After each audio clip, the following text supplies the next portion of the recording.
მსოფლიო მნიშვნელობის გენიოსი, როგორიც არის რუსტველი, შექმნილია სკოლები, შექმნილია ინსტიტუტები, რომლებიც სწავლობენ ამ დიდ გენიოსს. შექმნილია სპეციალური სამეცნიერო დაწესებულებები, არის პლეიადა მკვლევარებისა, არის ტრადიცია. ჩვენში კი უნდა ითქვას, საქართველოში რუსთველოლოგია თითქმის არ არსებობს.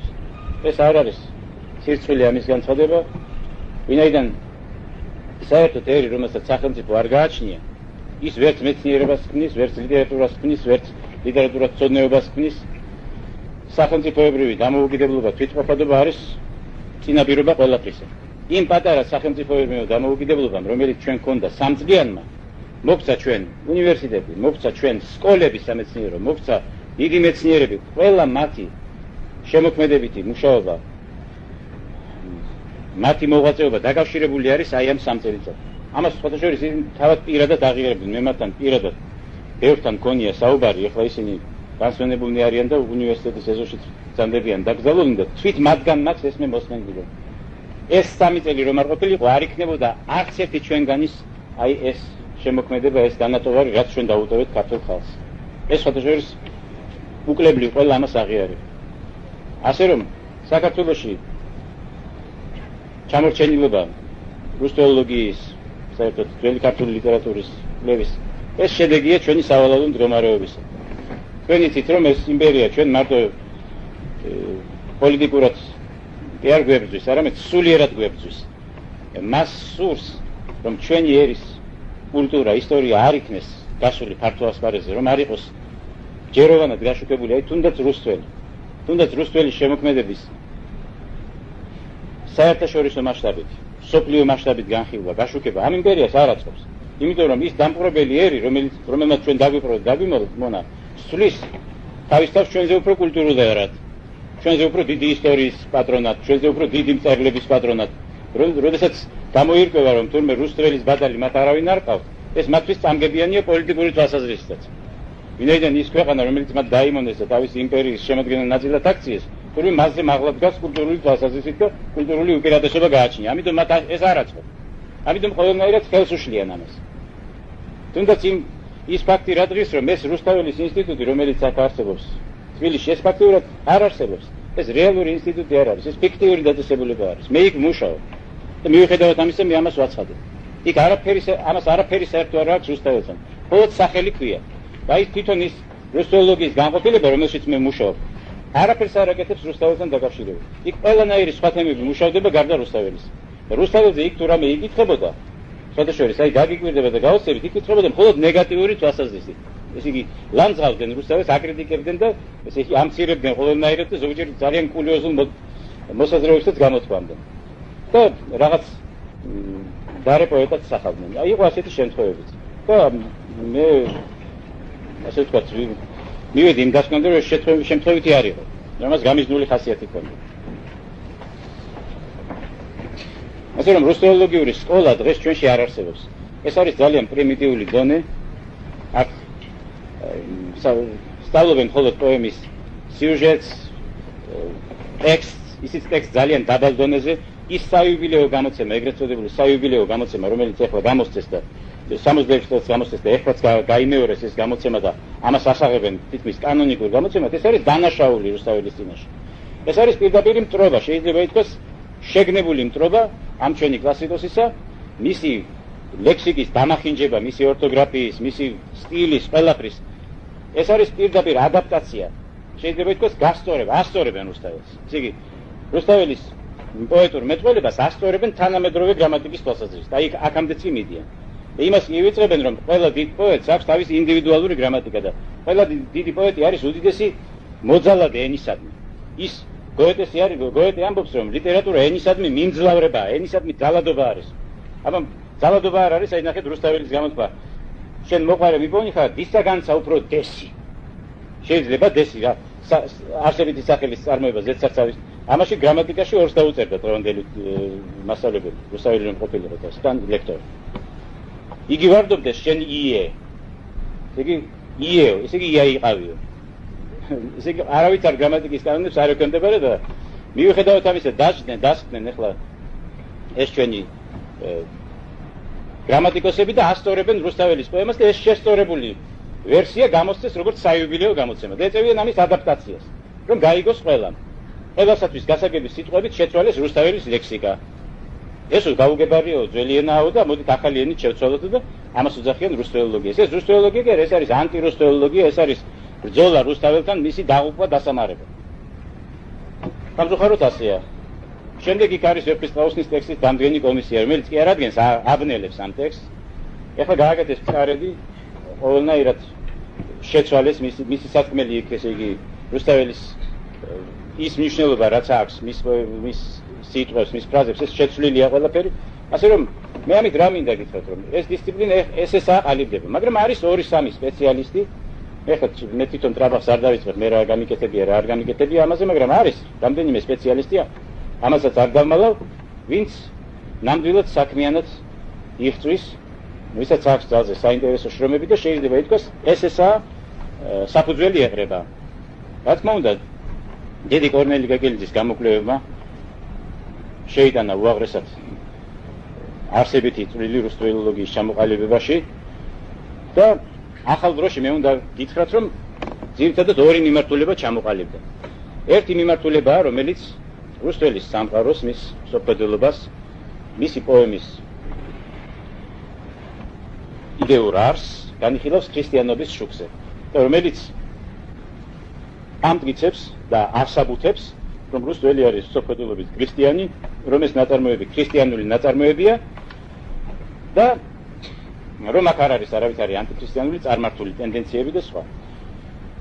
ამ მიმართულებას ეკუთვნიან ჯერ დაწყებული ვახტანგ მეექვსიდან, ვახტანგ მეექვსი მოგესალმებათ, ეს არის ფუძემდებელი რუსთველოლოგისა, პირველი რუსთველოლოგი თუ შეიძლება ასე ითქვას, დავით გურამიშვილი, ვახტანგ მეექვსი, მამუკა ბარათაშვილი, თეიმურაზ ბაგრატიონი. ეს არის ძირითადი შეიძლება ითქვას ფუძემდებლები რუსთველოლოგიისა და მათ შემდეგ მე-19 საუკუნეში ეს ხაზი განაგრძო დროსემ რასაკვირველია, ვაჟა-ფშაველამ, ილია და აკაკიც რასაკვირველია მხარს ეკუთვნიან და ნიკო მარიც გარკვეული გაგებით, თუმცა ნიკო მარს აქვს პერიოდები, ერთ პერიოდში იგი რუსთაველს თვლიდა მუსულმანად, მუსულმანურ სოფლმხედველობის მადარებლად, მაგრამ შემდეგ მან შეიცვალა ეს აზრი და შემდეგ რუსთაველის სამყარო, მისი პოემა დაუკავშირა ძალზე საინტერესო, ძალზე ორიგინალურად დაუკავშირა კურტუაზული რაინდული ლიტერატურის სამყაროს. ნიკო მარის დამსახურება ამ მხრივ უდიდესია. ის არამხოლოდ უდიდესი ენათმეცნიერია, რომელმაც ქართველთა ეთნოგენეზისის გამოკვლევაში უდიდესი წვლილი შეიტანა, არამედ უდიდესი რუსთველოლოგიც არის, მიუხედავად თავისი ზოგიერთი კურიოზული და არათანმიმდევრული პერიოდებისა. რუსთველოლოგიური კვლევისთვის, მაგრამ დიდი მკვლევარი, მეგობრებო, არასოდეს არ არის ყოველთვის მართალი. ეს უნდა ვიცოდეთ, რომ დიდი მკვლევარი ზოგჯერ დიდ შეცდომებსაც უშვებს და ეს გამოწვეულია იმ პრობლემათა სირთულით, რომელსაც ისახება. ასე იყო ნიკო მარი. და შემდეგ ახალ დროში მე-20 საუკუნეში აკადემიკოსმა კორნელი გეგელიძემ ჩაუყარა სწორედ საფუძველი რუსთაველის პოემის ქრისტიანულ გაგებას. და მანვე მოხსა ფუძემდებლური შრომა მზიანი ღამის სტროფის შესახებ და განმარტა ეს სტროფი როგორც სამების სტროფი. მზიანი ღამე მისის თვალსაზრისით ეს არის ანტინომიური ხსენება სამებისა. ხოლო სამების ხსენებას ვეფხისტყაოსანში, როგორც მოგეხსენებათ, უარყოფს მეორე პლიადა რუსთველოლოგებისა. ესენი არიან ახალ დროში ბატონი შალვა ნუცუბიძე, ბატონი შალვა ხიდაშელი და არის კიდევ მთელი პლიადა ბატონი ელგუჯა ხუნციბიძეც ამას აკუთვნებდა თავს, ეხლა მე მგონი გამოიცვალა პოზიცია, ყოველ შემთხვევაში ისიც იყო.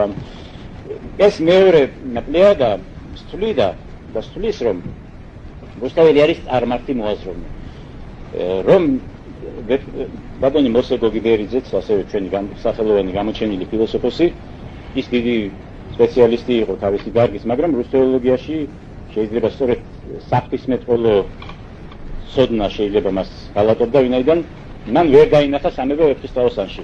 და აი ამ გოგიბერიძის ხაზი განავითარეს შემდეგ ბატონმა ელგუჯა ხუნციბიძემ და ბატონმა შალვა ხიდაშელმა. ესენი უარყოფენ სამების ხსენებას ვეფხისტყაოსანში და საერთოდ რაიმე ქრისტიანულს ვეფხისტყაოსანში მათი აზრით, მათი თვალსაზრისით ვეფხისტყაოსანი ეს არის წმინდა პანთეისტურ მატერიალისტური ნაწარმოები, ისინი დიონისე არეოპაგელის, ანუ პეტრე იბერის შრომებსაც მატერიალისტურ ნაშრომებად თვლიან, იმ მიზეზით, როგორც წინა ლექციებზე მოგახსენეთ, რომ ნეგატიური თეოლოგია, ეგრეთ წოდებული აპოფატური თეოლოგია მიდის ღვთის არსებობის უარყოფამდე. ოღონდ რა გაგებთ? ამ ნეგატიური თეოლოგიის თვალსაზრისით ღმერთი იმდენად აღზევებულია ყოფიერებაზე, რომ მას არ მიესადაგება არც ერთი ჩვენი ცნება, არც ერთი ჩვენი კატეგორია და ის შეიძლება დავასახელოთ მხოლოდ ნეგატიური ატრიბუტებით. აი, როგორც მაგალითად, სამყარო არ არის ღმერთი, მზე არ არის ღმერთი, ნათელი არ არის ღმერთი, ბნელი არ არის ღმერთი. ყველაფერი ყველა ცნებაზე, ყველა მოვლენაზე არ არის. ამ ნეგაციით მიდიან იქამდე, რომ თვით არსებობაც არ მიესადაგება ღმერთს და ღმერთი ფაქტიურად არ არსებობს იმ გაგებით, როგორც ჩვენ ვარსებობთ, როგორც არსებობს სამყარო. რომ ღმერთი ამ არსებობა არ არსებობის გაგებაზე მაღლა დგას ამ თვალსაზრისით. ხოლო ამ თანამედროვე ჩვენმა მეცნიერებმა დაასვენეს, რომ ეს ათეიზმის აღიარება არის. რახან ისინი ამბობენ, რომ არსებობა არ მიესადაგება ღმერთს, ესე იგი ის არ არსებობს ჩვეულებრივი გაგებით, ესე იგი ისინი ღვთის არ არსებობას აცხადებენ და ფაქტიურად ათეისტები და მატერიალისტები არიან. აქედან გამომდინარე, რუსთაველიც მოხვდა ათეისტების და მატერიალისტების ბანაკში. ისევე როგორც პეტრე იბერი, დიონისე არეოპაგელი და ესე იგი ის რაგდოთ, რომ ათეისტური საზოგადოება ჩამოეყალიბებინათ პეტრე იბერის და რუსთაველის სახელობის. და ნაწილობრივ ასეც იყო. და მე მგონი ერთად არის აქ ათეისტური კათედრა, რომელიც ათეიზმში ლექციებს ატარებს. ასე რომ ეს მეორე პლიადა ფაქტობრივად რუსთაველს აცხადებს ნაწილობრივ ნეოპლატონისტად და თან პანთეისტ მატერიალისტად. რაღაც დაუგებრობასაც აქვს ადგილი, იმიტომ რომ ნეოპლატონიზმი ეს არის უკიდურესად მისტიკური მსოფლმხედველობა, რომელიც აღიარებს სამყაროს ილუზიურობას, მხოლოდ ზეშთა სამყაროს, ჰენადების სამყაროს რეალობას და ჰენის, ანუ ერთის რეალობას და გამორიცხულია ესე იგი ნეოპლატონიკოსი ავტორი, რომ იყოს პანთეისტი ან მატერიალისტი. ეს აბსოლუტური შეუსაბამობაა. მიუხედავად ამისა, ეს მკვლევარები ამბობენ, რომ რუსთაველი ნეოპლატონური მსოფლმხედველობის მქონე პოეტია, ნეოპლატონური სკოლის და კერძოდ პეტრიტის ნეოპლატონური სკოლის წარმომადგენელია და ამავე დროს არის პანთეისტი და მატერიალისტი. აი ეს შეუსაბამობა მათ თავიანთ ნაზრებში ვერ გაძლიეს და მე მგონი ვერ ხედავენ. ესე იგი ეს მეორე პლიადა უარყოფს ყოველივე ქრისტიანულს, ყოველივე ბიბლიურს ვეფხისტყაოსანში და ამბობს, რომ აქ არის ხსენება მხოლოდ ერთი ღმერთის, რომ აქ სამება ნახსენები თურმე არ არის და რომ რუსთაველი ეთიკის თვალსაზრისითაც არ არის ქრისტიანი, რომ ის არ ხადაგებს, ასე ვთქვათ, საიქიოს ნეტარებას, რომ მისთვის საიქიო ცხოვრებას არავითარი მნიშვნელობა არ აქვს და იგი იბრძვის მხოლოდ მიწიერი ბედნიერებისათვის და რომ მისი გმირები, რომლებიც ავტორისთვის იდეალური გმირები არიან, მიწიერი ბედნიერების მოსაპოვებლად ზად არიან ჩაიდინონ ყოველგვარი დანაშაულები. ულელობა და ძარცვა და ყველაფერი ის, რაც კი შეიძლება ჩაიდინოს, თქვათ, კრიმინალმა ნებისმიერმა. ესე იგი, რუსთაველის გმირები კრიმინალებად გამოხატა. აი ეს არის ეთიკური კონცეფცია, რომელიც მათ შემოგთავაზეს რუსთაველის ეთიკის გაგების თვალსაზრისით. იმ პირველ პლიადას, რომელიც ვეფხისტყაოსანს იკვლევს, სწორედ ქრისტიანობის თვალსაზრისით, ბიბლიასთან კავშირში, ქრისტიანულ ღვთისმეტყველებასთან კავშირში, ყავს დიდი სახელები, მეგობრებო, საკმარისია დავასახელოთ კორნელი კეკელიძე, ვიქტორ ნოზაძე, რომლის ღვაწლიც უდიდესია რუსთაველის მსოფლმხედველობის კვლევაში, ვეფხისტყაოსნის კვლევაში და მე გირჩევდით, რომ წაიკითხოთ ვეფხისტყაოსნის ღვთისმეტყველება ნოზაძისა, რომელიც არის საეტაპო ნაშრომი, შეიძლება ითქვას, რუსთაველის მსოფლმხედველობის გასარკვევად. აგრეთვე კალისტრატე კათოლიკოს პატრიარქი. კალისტრატე კათოლიკოს პატრიარქი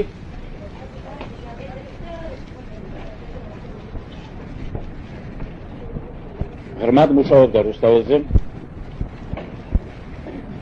ეკაშვილის ფსევდონიმით მან გამოაქვეყნა ყველაზე საყურადღებო გამოკვლევა, რითაც დაასაბუთა, რომ ვეფხისტყაოსანი ეფუძნება ბიბლიას, სახარებას, რომ რუსთაველის ღმერთი ეს არის ქრისტიანული გაგების ღმერთი. ერთმინდა ქრისტიანული გაგების ღმერთი. კალისტრატე კათოლიკოსისა და ვიქტორ ნოზაძის შრომები ამ მხრივ ფუძემდებელია, ისევე როგორც აკადემიკოსი კორნელი კეკელიძის. უნდა ითქვას, რომ აკადემიკოსი ივანე ჯავახიშვილიც იზიარებდა იმ მოსაზრებას, რომ რუსული მსოფლმხედველობით ქრისტიანია, კერძოდ მართლმადიდებელი ქრისტიანია, რომ მე-12 საუკუნის ფეოდალურ საქართველოში სხვაგვარი იდეოლოგია არ არსებობდა და ამ საუკუნის საქართველოს თამარის ტარის ყოვედი შეიძლება ყოფილიყო მხოლოდ ქრისტიანი მსოფლმხედველობით და მას შეეძლო მხოლოდ ქრისტიანული ქნება შეიქმნა, მაგრამ იქნება მეორე სიზნელე. რატომ არის რომ ვეფხისტყაოსანში არც ერთი სიტყვით არ იხსენება არც ქრისტე, არც ღვთისმშობელი, არც ანგელოზი, არც თავარანგელოზი, არც ერთი ტერმინი, რომელიც ასახავს ქრისტიანულ მსოფლმხედველობას. არც ეკლესია ანახსენები. მაგრამ ამაზე ახლა მეორე კონტრარგუმენტი არსებობს. ბაჟაფშაველამ მიაყრა ყური ასეთ მოვლენას. ვით შეიძლება ახსნათ ის ფაქტი, რომ ვეფხისტყაოსანი ჩვენი ეროვნული გენიის მიერ შექმნილი ნაწარმოები არც ერთი სიტყვით არ ახსენებს საქართველოს. არც არაფერს საქართველოსთან დაკავშირებას. ვაჟამ დასვა ეს კითხვა. განა წარმოსადგენია, რომ რუსთაველს თამარის საქართველოს დიდ ტრუბადურს საქართველო აღყარებოდა, არ ყოფილიყო დაინტერესებული საქართველოს ბედით და საქართველოსთან დაკავშირებული არაფერი არ მოეხსენიებინა ასეთ პოემაში. რით აიხსნება ეს? კითხვასთანს ვაჟაფშაველა და თვითონ პასუხობს. აიხსნება მხოლოდ იმით, რომ პოემა არის ალეგორიული, თლიანად მთელი პოემა არის ალეგორიული. აი ეს არის არსი ალეგორიული მეთოდისა, რაზედაც დიდმა ვაჟამ თავისი უდიდესი ინტუიციით გაამახვილა ყურადღება და ამითვე აიხსნება ის, რომ აქ სიტყვა ქრისტე არ იხსენიება, სიტყვა ღვთისმშობელი და სხვა, მაგრამ თვითონ პოემა გამსჭვალულია ქრისტიანული სულით. აბა ნახეთ დაუკვირდით ამ გმირების მოქმედებას, მათ სამყაროს, მათ ხასიათს, თუ შესაძლებელია, რომ მუსულმანურ სამყაროში ასეთი ადამიანები დაბადებულიყვნენ და ასეთი მსოფლმხედველობა ქონდათ, ასეთი ეთიკა ქონდათ. თუ შესაძლებელია ეს ასეთი კაცმოყვარეობა, შემწყნარებლობა, ასეთი ჰუმანიზმი, თავდადება მოყვასისათვის, ჩვენ ხომ ვიცით მუსულმანური ქვეყნების ისტორია, მათი ლიტერატურა, იქ ამას ვერაფერს ვერ შეხვდებით, მეგობრებო. ვერაფერს ვერ შეხვდებით. საქმეც ის არის, რომ რახან პირობითად, ვინაიდან მხატვრული პირობითობა მოგეხსენებათ შუა საუკუნეების ლიტერატურაში წამყვანია, მხატვრული პირობითობის გამო არ იხსენიება არავითარი ქრისტიანული, ვინაიდან მოქმედება პირობითად გადატანილია მუსულმანურ ქვეყნებში. და ამიტომ ავტორი იძულებულია ზოგჯერ ახსენოს სიტყვა მუსაფი, სიტყვა ნავროზობა, ტერმინოლოგიური თვალსაზრისით, რაც ისლამთან არის დაკავშირებული, მაგრამ გმირები თავიანთი შინაგანი სამყაროთი, თავიანთი ფსიქიკით ქრისტიანებია და უფრო მეტიც. მამუკა თავაქარაშვილის ილუსტრაციები ყველას გახსოვთ ვეფხისტყაოსანსა მე-17 საუკუნის, იქ არის გამოსახული ავთანდილის ლოცვა მიზგითას. ავთანდილი მიდის მიზგითასთან, ვითომ მიზგითასთან, მაგრამ ამ მიზგითას თავზე ქრისტიანული ჯვარი ადგას. აი აქედან ჩანს ეს რა მიზგითაა სინამდვილეში, ესმით? და თვითონ ავთანდილის ლოცვა ეს არის, შეიძლება ითქვას, არეოპაგიტული ღვთისმეტყველების პრინციპზე აგებული. ვერცერთ ყურანში, ვერც მუსულმანური ღვთისმეტყველების ვერცერთ ძეგლში ვერ შეხვდებით ისეთ ლოცვას, როგორიც არის ავთანდილის ლოცვა. ავთანდილის ლოცვა ეს არის წმინდა ქრისტიანული ლოცვა და კერძოდ იონისე არეოპაგელის, ანუ პეტრე იბერის შრომებზე დაყრდნობილი ლოცვა. და სწორედ ამ არეოპაგიტული სკოლის მიმდევარი ღვთისმეტყველის მიერ დაწერილი ლოცვა, როგორიც იყო დავით შოთა რუსთველი. აი რატომ ილოცავს სიტყვის მაღალო ღმერთო ხმელსა და ცათაო, ზოგჯერ მომცემო პატიშთა, ზოგჯერ კეთილთა მზათაო, უცნაურო და უთქმელო, უფალო უფლებათაო, მომეც დათმობა სურვილთა პრობელო გულისხმათაო. უცნაური და უთქმელი ეს არის არეოპაგიტული ღმერთი. ესე იგი, აი ნეგატიური თეოლოგიის ღმერთი, აპოპატიური თეოლოგიის ღმერთი, რომელიც უარყოფს ღვთის პოზიტიურ ატრიბუტებს და აღიარებს, რომ მხოლოდ ნეგაციით, მხოლოდ უარყოფით შეიძლება წარმოვისახოთ ღვთის არსებობა, რომ ღმერთი არის უცნაური, ანუ შეუცნობელი. უცნაური დღევანდელ ქართულ ენაში სხვა რამეს ნიშნავს. იმჟამად უცნაური ნიშნავს და შეუცნობელს. უთქმელო, რატომ? იმიტომ რომ ენით, ადამიანური ენით, ადამიანური ლოგიკით ღვთის არსი არ გადმოიცემა. ამიტომ ეს არის უთქმელი. უთქმელი იმ გაგებით კი არა, რომ არაფერს არ ლაპარაკობს. იმ გაგებით, რომ მის შესახებ არაფრის თქმა არ შეიძლება, არაფრის ადეკვატური თქმა ღვთის შესახებ არ შეიძლება. აი, ეს არის არეოპაგიტული თეოლოგიის საფუძველი. ამიტომ არეოპაგიტული ღმერთი არის უცნაური და უთქმელი. ხოლო ყურანის ღმერთი ასეთი არ არის, მეგობრებო. ყურანის ღმერთი არის ალაჰი, რომელიც სავსებით გარკვეულად გამოკვეთილია მისი არსებობა და მისი ნება განცხადებული არის ყურანში. უცნაური არ არის, არც უთქმელი არ არის. ისე იგი ისლამის თეოლოგია სხვა არის, არეოპაგიტური ქრისტიანული მისტიური თეოლოგია სხვა არის, მეგობრებო. აი ამის ვერ გამრჩევი ხალხი ურევდა ყოველთვის ეფესტაოსნის თეოლოგიას ისლამის თეოლოგიასთან.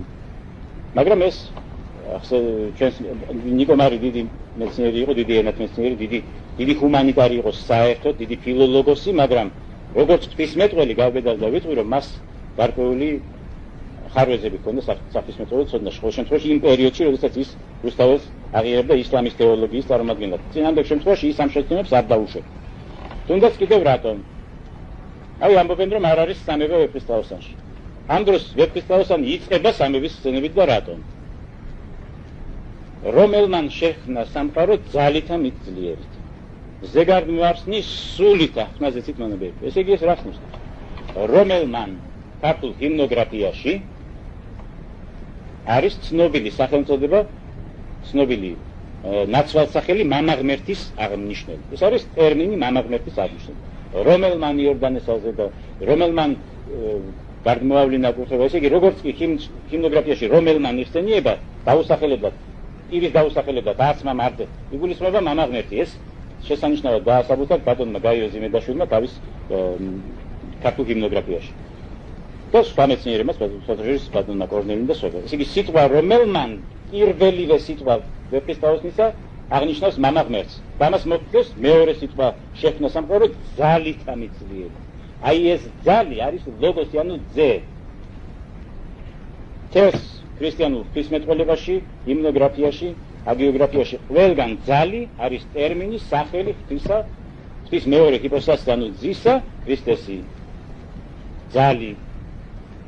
ესე იგი რომელმან ძალი და მერ შემდეგ ზეგარდმოარსნის სულით ახმაზე თითმონაბერი თეო რომ ამბობს აქ ის სულია, რომელთაც მან შექმნა ზეგარდმოარსნი, ანუ სულით მინდა. ესე იგი პირველივე ორ სტრიქონში ნახსენებია სამება. ხოლო ის კვლევარი, რომელსაც გონია, რომ ქრისტიანულ ღვთისმეტყველებაში სამებას სხვა სახელი არ აქვს გარდა სამებისა, სიტყვა სამებისა. სიტყვა მამა, ძისა და სულიწმინდისა, ამას ვერ ხედავს და არ იჯერებს. და ჩვენ ვეუბნებით, რომ რახან არ ჯერათ, აი არსებობს წყაროები, დარწმუნდით, ნახეთ ბატონო. მაგრამ ამის მათ დრო არ გააჩნიათ და ამიტომ მაინც უცილობლობენ და მაინც ამტკიცებენ, რომ არ არის სამება ვეფხისტყაოსანში. ეს ასეთ დგას საკითხი. ამაზე ესე იგი იყო დიდი დავა. ძალიან დიდი დავა იყო ყოველთვის და ჩვენ ასე პასუხობდით. და ჩემი ესე იგი დისერტაციის დაცვა უნივერსიტეტში 1973 წელს აი ამ საკითხს მიეძღვნა. რომ არის თუ არა სამება ვეფხისტყაოსანში და არის თუ არა ქრისტიანული ტერმინოლოგია ვეფხისტყაოსანში. ზოგიერთისთვის ეს დღესაც სადავოა. მაგრამ ვახტანგის მეფის არ იყოს გამსინჯავი კაცი გასინჯავს. ისმით?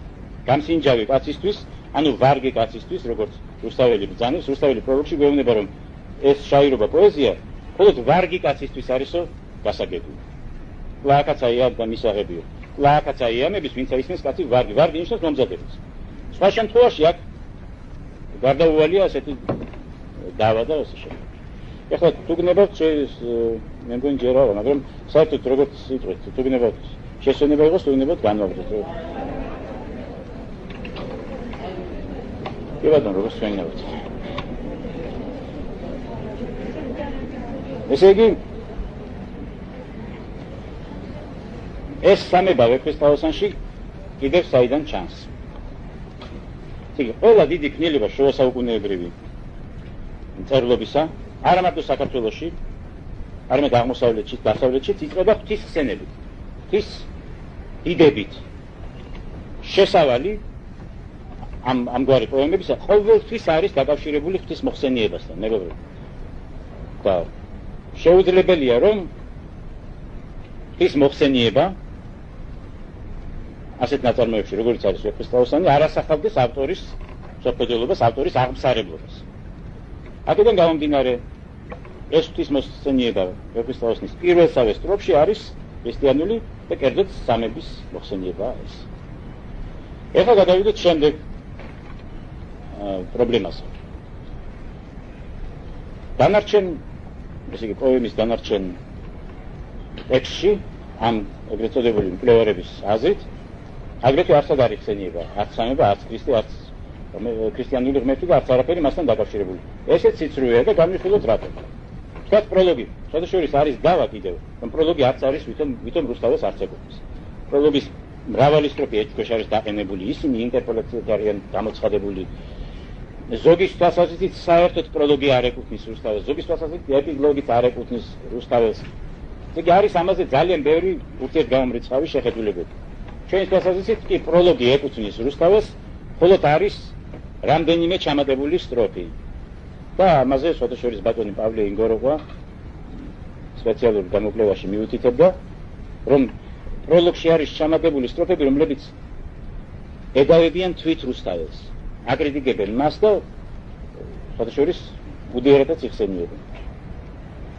მიგვის კაცი რატიფერებს საყვარლისა სიყვარულსა და სხვა. ესე იგი ეს მისი დამოკიდებულება თამარმებისადმი გაიგეს ვულგარული გაგებით. სიყვარული რაღაც ვულგარი. მიგვის კაცი რატიფერებს საყვარლისა სიყვარულსაო, ვიღაც ინტერპოლატორი წერს. და ამათ მიიღეს ეს რუსთაველის სტროფა და დღესაც არის ეს სტროფი პროლოგში. არის ერთი ორი ასეთი სტროფი არის კიდევ შემდეგ. თუ არ უყვარს რა თარაზულს და აპირნებს რას სულსა ავსაკაცსა ავის სიტყვა ურჩევნია სულსა გულსაო. ესე იგი ეს მთელი პროლოგი ავის სიტყვათ არის გამოცხადებული. მაგრამ ეს გაუგებრობის გამო დღესაც არის სტროფი, მაგრამ მთლიანად პროლოგი რუსთაველურია.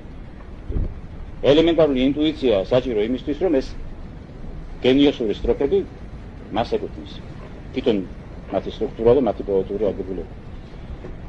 პროლოგის გარდა, ეხლა რა სურათია თვითონ ეპისტოლაში. არის თუ არა იქ ქრისტიანული ტერმინოლოგია, არის თუ არა ქრისტიანობასთან დაკავშირებული პასაჟები. აი არის ცნობილი ზიანი ღამის სტროფი. ამ ზიანი ღამის სტროფშიც დაიბადა დიდი გაუგებრობები, დიდი დავა. ერთნი ამბობდნენ, რომ აქ ნეოპლატონური ღმერთი არის მოხსენიებული მხოლოდ. რატომ? იტყვის ღმერთო, ბუდის, იტყვის ჰემზეო, რომელიც თქვენს არა ეს მეორე არის. ვიხატოთ თქვენს ზიანისა ღამისა, ერთარცებისა, ერთისა, მის უჟამოსა ჟამისა, ვის გმორჩილებენ ციერნი ერთის იოტის სამისად, ბეცანუმიცლი მიაჯე შეყვანდეთ ჩემადამისად.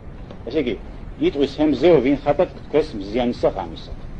ძალიან გაუგებარი და ერთი შეხედვით ძალიან ბუნდოვანი სტროფია. მიხეილ წერეთელმაც კი ამ დიდმა მეცნიერმა უცხოეთში მოღვაწემ, რომელსაც აქვს დიდებული ნაშრომი ვეფხისტყაოსანზე, ეს შეცდომად ჩათვალა გადამწერის. როგორ შეიძლება მზე იყოს ხატი მზიანი ღამისა? როგორ შეიძლება მან თქვა? აქ არის როგორც ჩანს მზიარისა სამისათო მან თქვა. ესე იგი შეეშალა გადამწერს დაწერა მზიარისა სამისა. სხვის ესე იგი სხვა მკვლევარების თვალსაზრისით ბატონი მოსეგოგი ბერიძის და შემდეგ მისი მიბაძვით ბატონი ელგუჯა შენტიბიძის თვალსაზრისით აქ არის ერთარსება ერთი, რომელიც სამპიროვან ღმერთს გამორიცხავს. და ერთარსება გულისხმობს ნეოპლატონურ ღმერთს, ნეოპლატონურ ერთს, ერთი როგორც მოგეხსენებათ არის სახელწოდება ნეოპლატონური ღმერთისა და სხვა ღმერთი აქ წარმოუდგენელია. მაგრამ კალისტრატე კათოლიკოსის, კორნელი კაკოლიძის, ვიქტორ ნოზაძის გამოკვლევების შედეგად დადასტურდა რა? მზე რომ მეუბნება ხატად თქვეს მზიანის აღამისას, ამით ის ჩვეულებრივი მატერიალური მზეს არ გულისხმობს და რატო? იმიტომ რომ ამ მზეზე ვისაც ის მიმართავს, დამოკიდებული არის ადამიანის ბედის შეცვლა. და ადამიანის ბედის შეცვლა მატერიალურ მზეზე დამოკიდებულად მიაჩნდათ მხოლოდ წარმართული ასტროლოგიური თეოლოგიის წარმართებას. ესე იგი რუსთაველი ყოფილა წარმართული. რუსთაველი ყოფილა მართლა მატერიალის პანთეისტი და წარმართული ასტროლოგიის მიმდევარი. თუ ამ მზეში ის მატერიალურ მზეს გულისხმობს. მაგრამ იმავე დროს გვეუბნება რომ მზეო შენ თქვენს ხატად მზიანისა ღამისათო. ესე იგი მზიანი ღამე უკვე შემოდის რაღაც ახალი ცნება, რომლის ხატიც არის ეს მის მიერ მოხსენიებული მზე. როგორ უნდა აიხსნას ეს? უნდა აიხსნას ისევ არეოპაგიტურებული არის ნეგაციებზე, ესე იგი არ არის ქვა, არ არის ხე, არ არის სამყარო, არ არის მზე, არ არის ნათელი, არ არის ბნელი, არ არის არც ერთი არსებული საგანი, არ არის არსებობა. აი ეს არის ნეგაციები. და ამავე დროს ანტინომიებზე, ესე იგი ანტინომია არის რა? დაპირისპირებული ცნებების ერთობა. კერძოდ არის ზამთარ ზაფხული, ესე იგი ღმერთი ზამთარი კი არ არის და არც ზაფხული, არამედ ზამთარ ზაფხული. ღმერთი დღე კი არ არის და ღამე, არამედ მზიანი ღამე. სიცივე კი არ არის, ან ცალკე სითბო, არის თბილი სიცივე. ესე იგი ცნებები ურთიერთის გამომრიცხველი ცნებების დაწყვილებას, შეერთებას ქვია ანტინომია. და აი ამ ანტინომიას, თეოლოგიურ ანტინომიას მიმართავდა სწორედ არეოპაგიტული სკოლა, რომლის წარმომადგენლიც იყო თვითონ რუსთაველი. ამიტომ მზეო, შენ ხარ ხატი მზიანისა ღამისა. მზიანი ღამე არის ვინ? ეს არის არსი, ის არსი, რომელიც ვერ გადმოიცემა ჩვეულებრივი პოზიტიური განსაზღვრებით. თქვათ პირი, ცალკე პირი, სამებისა, რა მოიცემა პოზიტიური განსაზღვრებით. მაგრამ აი ამ სამივე პირის არსი, ანუ ერთ არსება, ესე იგი, პირის სამი სხვადასხვა მათი არსი ერთია. ის არსი არის გადმოუცემელი. აი ეს არის არეოპაგიტური თეოლოგიის ქვაკუთხედი.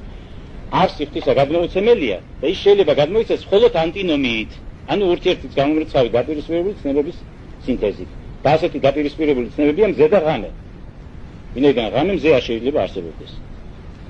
ამას ვხვდებით თქვათ ჩახრუხაძესთან დღე ღამე. ისმით, ღამე დღისფერად გაფრინვებული. ამას ვხვდებით შემდეგ დავით გურამიშვილთან, ვიდრემდის განაცხადებოდა ძველი დღე ღამე მზიანიო. დავით გურამიშვილს აქვს ასეთი გამოთქმა. ნახეთ, ძველი დღე ღამე მზიანი. ესე იგი ისე ურთიერთის გამომრიცხავი. ესე იგი ეს მზიანი ღამე, ეს არის აბსოლუტური ღმერთი, ანუ არსი, არსება ამ ღვთისა და მისი ხატი არის მზე, ანუ ვინ? ძე ღმერთი. ვინაიდან ძე ღმერთი სახელი ისევე როგორც ძალი არის მზე სიმართლის, ანუ მზე. ესე იგი ძე ღმერთს ქრისტეს აქვს მრავალი სახელი. იმ კვლევარებს, რომელთაც გონიათ რომ რუსთაველი არ ახსენებს ქრისტეს, მას გონიათ რომ ქრისტე მოიხსენიება მხოლოდ როგორც ქრისტე და სხვა სახელი მას არ გააჩნია თეოლოგიაში. ამ დროს მას უამრავი სახელები გააჩნია. ერთ-ერთი ასეთი სახელი არის მზე. ერთ-ერთი ასეთი სახელი არის მზე სიმართლისა, მზე. ძალი, რომელიც პროლოგში ნახდა, აქ კიდევ მზე. ესე იგი ეს მიმართავს იმ მზეს, რომელიც არის მეორე ჰიპოსტასი და რომელიც არის ხატი მზიანისა ღამისა, ანუ ღვთის არსისა. ესმით? რომელიც სხვანაირად არ გადმოიცემა თუ არ ახსენე ანტინომია, ანუ მზე და ღამე ერთად. ცალკე ღამე რომ თქვა ის ამ ცალკე ღამით იმას ვერ გადმოსცემ. ცალკე მზე რომ თქვა ვერ გადმოსცემ. ამიტომ ავტორი გვაძლევს ამას ანტინომიის სახით. აი ამ სტროფში, ცნობილ 836 სტროფში, როგორ არის მოცემული სამება და მისი არსი. და ამას მოსდევს შემდეგ. მზიანისა ღამისა და ეს მზიანი ღამეო არის რა? ერთარსებისა ერთისა. მის უჟამოსა ჟამისა. ნახეთ, უჟამო ჟამი, ისევ დაპირისპირებული ცნებები, ხედავთ? უჟამობა და ჟამი ისევ დაპირისპირებული. და ერთარსება ერთი რა არის? აი ამ ერთარსებაზე თქვა კორნელი გეგელიძემ რომ გადაიკითხეთ მთელი საღვთისმეტყველური ლიტერატურა, მთელი ჰიმნოგრაფია, თუ სადმე ნახოთ ერთარსება, რამე გაგებით გარდა სამებისა. არ არსებობს ასეთი რამე. ერთარსება ნიშნავს სამებას. და რატომ არის სიტყვა ერთარსება ნახმარი? იმიტომ რომ ამ სამივე პირს აქვს ერთი არსება. ამ სამივე პირს სხვა არსებები არ გააჩნია. ცალკე არსება არ გააჩნია, არც ცალკე ძეს, ცალკე მამას, ცალკე სულიწმინდას. ამათ აქვს ერთი არსება. ამიტომ სამების ერთ-ერთი სახელი არის ერთარსება. ესე იგი, ასე რომ სამებასაც მრავალი სახელები აქვს. ისევე როგორც ძეს ცალკე მრავალი სახელი აქვს. სამების ერთ-ერთი სახელის სიტყვა ერთარსება. აი ეს არის აქ მოცემული. ასე იგი მზიანი ღამე იგივეა, რაც ერთარსება, ანუ სამება. ისმით? აი ასეთი რამე არის გასათვალისწინებელი. და სამება ვეფხისტყაოსანში არ არსებობს, მხოლოდ შეუძლია თქვას ისეთ რომ მკვლევარმა, ვინც არ იცის სამების თეოლოგია, ვინც არ იცის ელემენტარული ამდანი ქრისტიანული თეოლოგიისა, კერძოდ აპოპატიური, ანუ ნეგატიური თეოლოგიისა, არეოპაგიტიკისა, რომელიც არის საფუძველი ვეფხისტყაოსნის ავტორის სოხებულებისა. აი ასეთია ის ამდანური ჭეშმარიტებები, რომლებიც უნდა გაითვალისწინოს დღეს რუსთეოლოგიამ ავტორის სოხებულებასთან მიმართებაში. სხვა საკითხი არის ახლა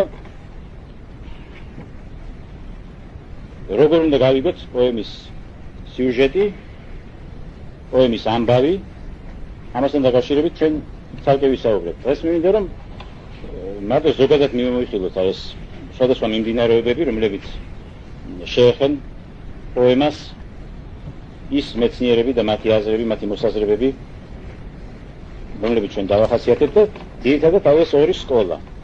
ეს ორი სკოლა. ეხლა ავიღოთ თვითონ რუსთაველის, თვითონ ავტორის დამოკიდებულება თავის ნაწარმოებთან.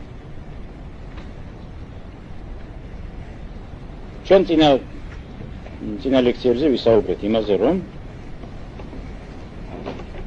აქ მოხსენიებულია არა მხოლოდ ქრისტიანული ბერების პრაქტიკა და არა მხოლოდ ქრისტიანული ღვთისმეტყველება, არამედ მიჯნურობა, ტერმინი მიჯნურობა, რომელიც მომდინარეობს ტერმინიდან მაჯნუნი.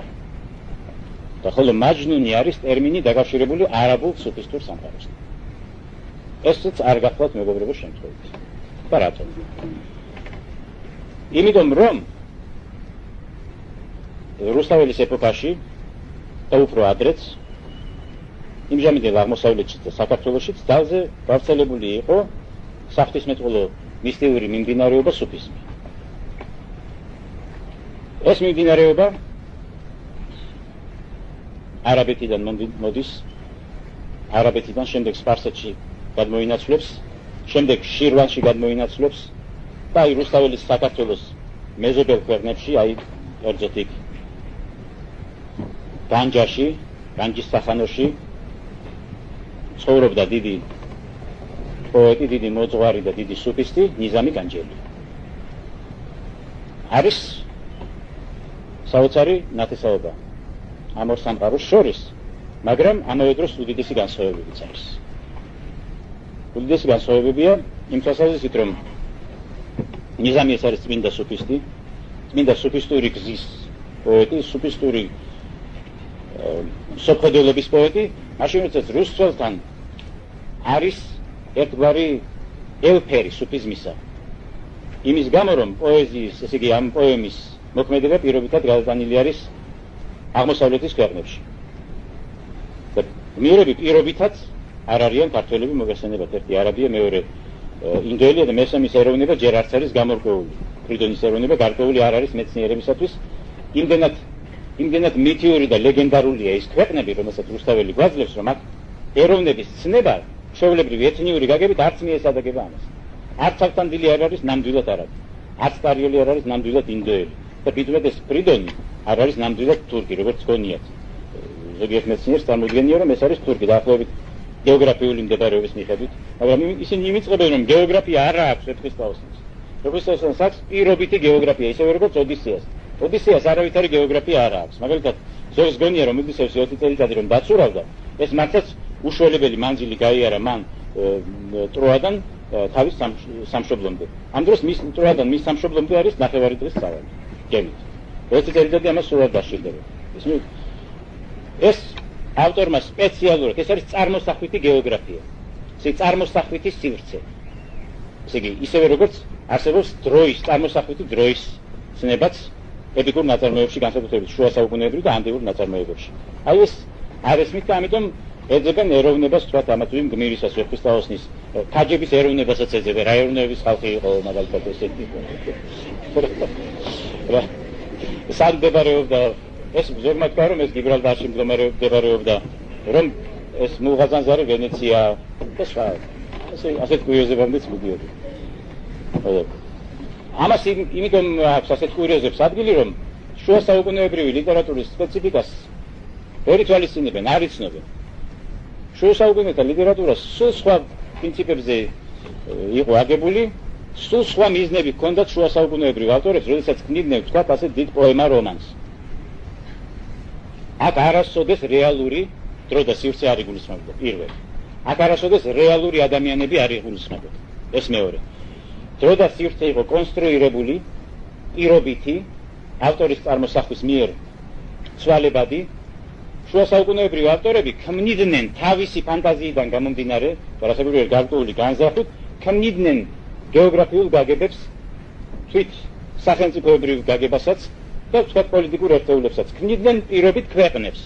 ასე მაგალითად ვოლფრამ ფონ ეშენბახის პარსიფალში მოხსენიებულია რამდენიმე ისეთი ქვეყანა, რომელიც არავის არ უნახავს გეოგრაფიულ რუკაზე. მაგალითად ქვეყანა ტაბრალიბოტი. ეს მოგონილი არის მის მიერ, მსგავსი არაფერი ისტორიას არ ახსოვს არც გეოგრაფიას. ასეთი ქვეყანა არ ყოფილა, ეს მან შექმნა თავისი ფანტაზიით. ესმით, ასევე არის იქ უამრავი სხვა ქვეყნები ეშენბახთან, რომელიც არასოდეს ბუნებაში არ არსებულან. ასევე არ არსებულა ბუნებაში ის არაბეთი, რომელიც რუსაველმა დაგვიხატა, ის ინდოეთი, რომელიც მან დაგვიხატა, და მით უმეტეს ის მულღაზანზარი, ის გულანშარო, ეს არაფერი მსგავსი აღმოსავლეთის ისტორიას არ ახსოვს. ეს არის მხატვრული პირობითობა. რახან მოვიხსენიეთ ესე იგი არაბეთი და სუფიზმი. აქ აშკარა პოემის დასაწყისში იკვეთება, რომ პოეტმა გადასწყვიტა შექმნას ნაწარმოები, როგორც ის ამას თავად გვეუბნება პროლოგში, რომელიც გადმოსცემს ღვთის გზას, ადამიანის გზას ღვთისაკენ. და თვით მთავარი გმირის სახელი, პოემის მთავარი გმირის სახელი ტარიელის, ტარიკ-ელ, ითარგმნება არაბულიდან როგორც ღვთის გზა. ტარიკ-ელ, ელ არის ღმერთი, ტარიკ გზა. თუ ეს რედუცირებულია და ესე იგი ტარი-ელ, ტარი ესე იგი თუ ეს შეიძლება შემოკლებელადაც ესე გამოითქვას, ყოველ შემთხვევაში მხატვრული ნაწარმოების გმირის სახელს შეიძლება არ ემთხვეოდეს ყველა ბგერა. სახელი ესე იგი არის სიმბოლური, ისევე როგორც სხვა გმირების სახელები. პოემის ყველა გმირის სახელი ვეფესლაოსნის არის სიმბოლური და გადმომცემი გარკვეული კონცეფციისა, გარკვეული ცნებისა და ავტორის ჩანაფიქრისა. ესე იგი, სახელი პოემის მთავარი გმირისა ითარგმნება ორგვარად, ტარი-ელ და აგრეთვე როგორც ტარ, ესე იგი ავესტური ეს არის ძირია, როგორც ვარსკვლავეთი და ელ როგორც უფალი, ანუ ვარსკვლავეთის უფალი. ღვთის გზა, ვარსკვლავეთის უფალი. ეს ორგვარი თარგმანება აქვს ტარიელის სახელს. აი ამას ქვია სიმბოლური ონომატოლოგია. ამგვარ სიმბოლურ ონომატოლოგიას ჩვენ ხვდებით ანტიურ პოემებში, ყველგან უკლებლივ, ანტიურ მითოლოგიაში. ყველა, ესე იგი, ანტიური მითოსის ყველა გმირის სახელი არის შინაარსობრივი, სიმბოლური, რომელიც გამოხატავს მის არსს და მის, ასე ვთქვათ, იმ კონცეფციას, რომელიც ჩასდეს მასში მითოგრაფოსებმა თუ პოეტებმა. ასევე არის შუა საუკუნეებრივ ლიტერატურაში, ვთქვათ, რაინდულ რომანებში. ვთქვათ, მაგალითად, სახელი პარციფალ, პერსევალ, ველად გაჭრილს, ველში შეჭრილს. ესმით, მეორე თარგმანებით ნიშნავს შუბით გამგვირველს. შუბით გამგვირველი კი მოგესალმებით არის წმინდა ხედარი, წმინდა გიორგი და რომელიც კლავს დრაკონს. და მეორე ატრიბუტი ეს არის მზისა, მზეს შუბით გმირავს გმელს. სხივების შუბით. პარსიფალ, ესე იგი ეს არის სიმბოლური სახელი. ასევე ტრისტან. ტრისტან დაკავშირებულია სიტყვასთან ტრისტეს. ტრისტეს, ანუ მწუხარება. ასევე დაკავშირებული ამ სიტყვასთან პარსიფალის დედის ჰერცელაიდეს სახელი. ჰერცელაიდე, გულის ტკივილი, მწუხარება ისევ. რატომ არის ეს? რატომ უკავშირდება ვთქვათ მწუხარებას რაინდული რომანების გმირთა სახელები? იმიტომ რომ სულიერი გზა, ესე იგი მისტიური გზა, მისტიური შემეცნების გზა, რომელსაც სიმბოლურად და ალეგორიულად ასახავენ რაინდული რომანები, მოგესალმებით რაინდობა ეს მარტო სამხედრო ინსტიტუტი კი არ არის, ეს არის ინიციაციის ინსტიტუტი, მისტიური ინსტიტუტია, რელიგიურ ფილოსოფიური ინსტიტუტია რაინდობა. ესე იგი რაინდის გზა ეს არის ინიციაციის გზა, ანუ სულიერი განათლების, საზეო განათლების გზა. და აქედან გამომდინარე რაინდობა ეს არის სულიერი შემეცნების გზა პარალელურად მის სამხედრო დანიშნულებასთან და ამიტომ არის რაინდობის, ესე იგი ფუძემდებელი პირველ სახე არქეტიპი წმინდა გიორგი, წმინდა რაინდი. ესე იგი წმინდა რაინდი და ესპანეთში მაგალითად სანტიაგო დე კომპოსტელა წმინდანი, ესპანეთის ეროვნული წმინდანი არის ესპანეთში რაინდობის ინსტიტუტის პირველ სახე. ისევე როგორც წმინდა გიორგი ჩვენ აღმოსავლეთის ქრისტიანულ ქვეყნებში და ზოგიერთ დასავლეთის ქვეყანაშიც. ესე იგი ეს წმინდა მხედრები, წმინდა რაინდები არიან წინამორბედნი რაინდობის ინსტიტუტისა. და აი ამ სწორედ ამ რაინდულ ასე ვთქვათ ინიციაციის გზაზე, ინიციაცია ნიშნავს ხელდასხმას, ანუ მიღებას გარკვეული საზეო განათლებისას, იქნება ეს ნაწარმოებები, რომლებიც გადმოსცემენ აი ამ რაინდობის გზას, რაინდობის ინიციატიურ გზას. და ამასთან დაკავშირებით თვით სახელებიც კი ამგვარი რომანების მიღებისა დაკავშირებული არის აი იმ განწყობილებებთან, რომელიც ჰქონდა ამ სკოლებს. და კერძოდ რა იწყება რაინდული მსახურება, რაინდული ინიციაცია ყოველთვის სულის იმ სევდიანი განწყობილებიდან, რომელიც აქვს ღვთისმაძიებელი ადამიანის სულს. ანუ იმას, ვინც არის გაჭრილი ველად, ვინც გოდებს, მოსთქვამს, ტირის და ასეთი გოდებელი მტირალი ადამიანები ხდება ყველგან ჩვენ რაინდულ რომანებში და მათ აქვს უსაზღვრო სევდა იმისა, რომ კაცობრიობამ დაკარგა ღმერთი, რომ კაცობრიობამ უნდა მოძებნოს ღმერთი და ამ ღვთისძიების გზაზე ეს განუზომელი სევდა, რომელიც მათში ისადგურებს, ეს არის გამოხატული სიმბოლურად, როგორც სახელი ტრისტანი, სახელი ჰერცელაიდე და სხვა ასეთი სახელები. აი, ამას ეწოდება სიმბოლური ონომატოლოგია, ანუ მზამეთყველება ძველ ქართულად. სახელის სიმბოლურ განმარტებას. ასეთივე სიმბოლურად სიმბოლიკით დატვირთული სახელები არის ვერცხლისწყალოსნის გმირთა სახელები. როგორც მოვხსენეთ, მთავარი გმირის სახელი არის სახელი ითარგმნება როგორც ღვთის გზა, ანუ ტარი ელ. მეორე მთავარი გმირის სახელი, ანუ ავთანდილ, ითარგმნება არაბულიდან როგორც ვატანუდინ. ავთანდილ არის ქართული ფორმა ვატანუდინისა. ხოლო ვატანუდინ ითარგმნება ქართულად ისევ არაბული სიტყვა, როგორც სარწმუნოების ბურჯი, სარწმუნოების დუღაბი. ესე იგი ნახეთ, ერთ გმირს ქვია ღვთის გზა, მეორეს ქვია სარწმუნოების დუღაბი. შეიძლება იყოს ახლა ეს შემთხვევითი, ან შემთხვევით რაღაც დამხობა შეიძლება იყოს, არავითარი დამხობა არ არის. და აი ამ სარწმუნოების დუღაბის, აი ამ ავთანდილის მონას და მის უახლოეს ადამიანს ქვია შერმ ად-딘, სარწმუნოების სიმორცხვე. ნახეთ, ერთს ქვია სარწმუნოების ბურჯი, მეორეს ქვია სარწმუნოების მორცხვობა. იმიტომ რომ რელიგიაში მორცხვობას, სიმორცხვეს აქვს უდიდესი მნიშვნელობა.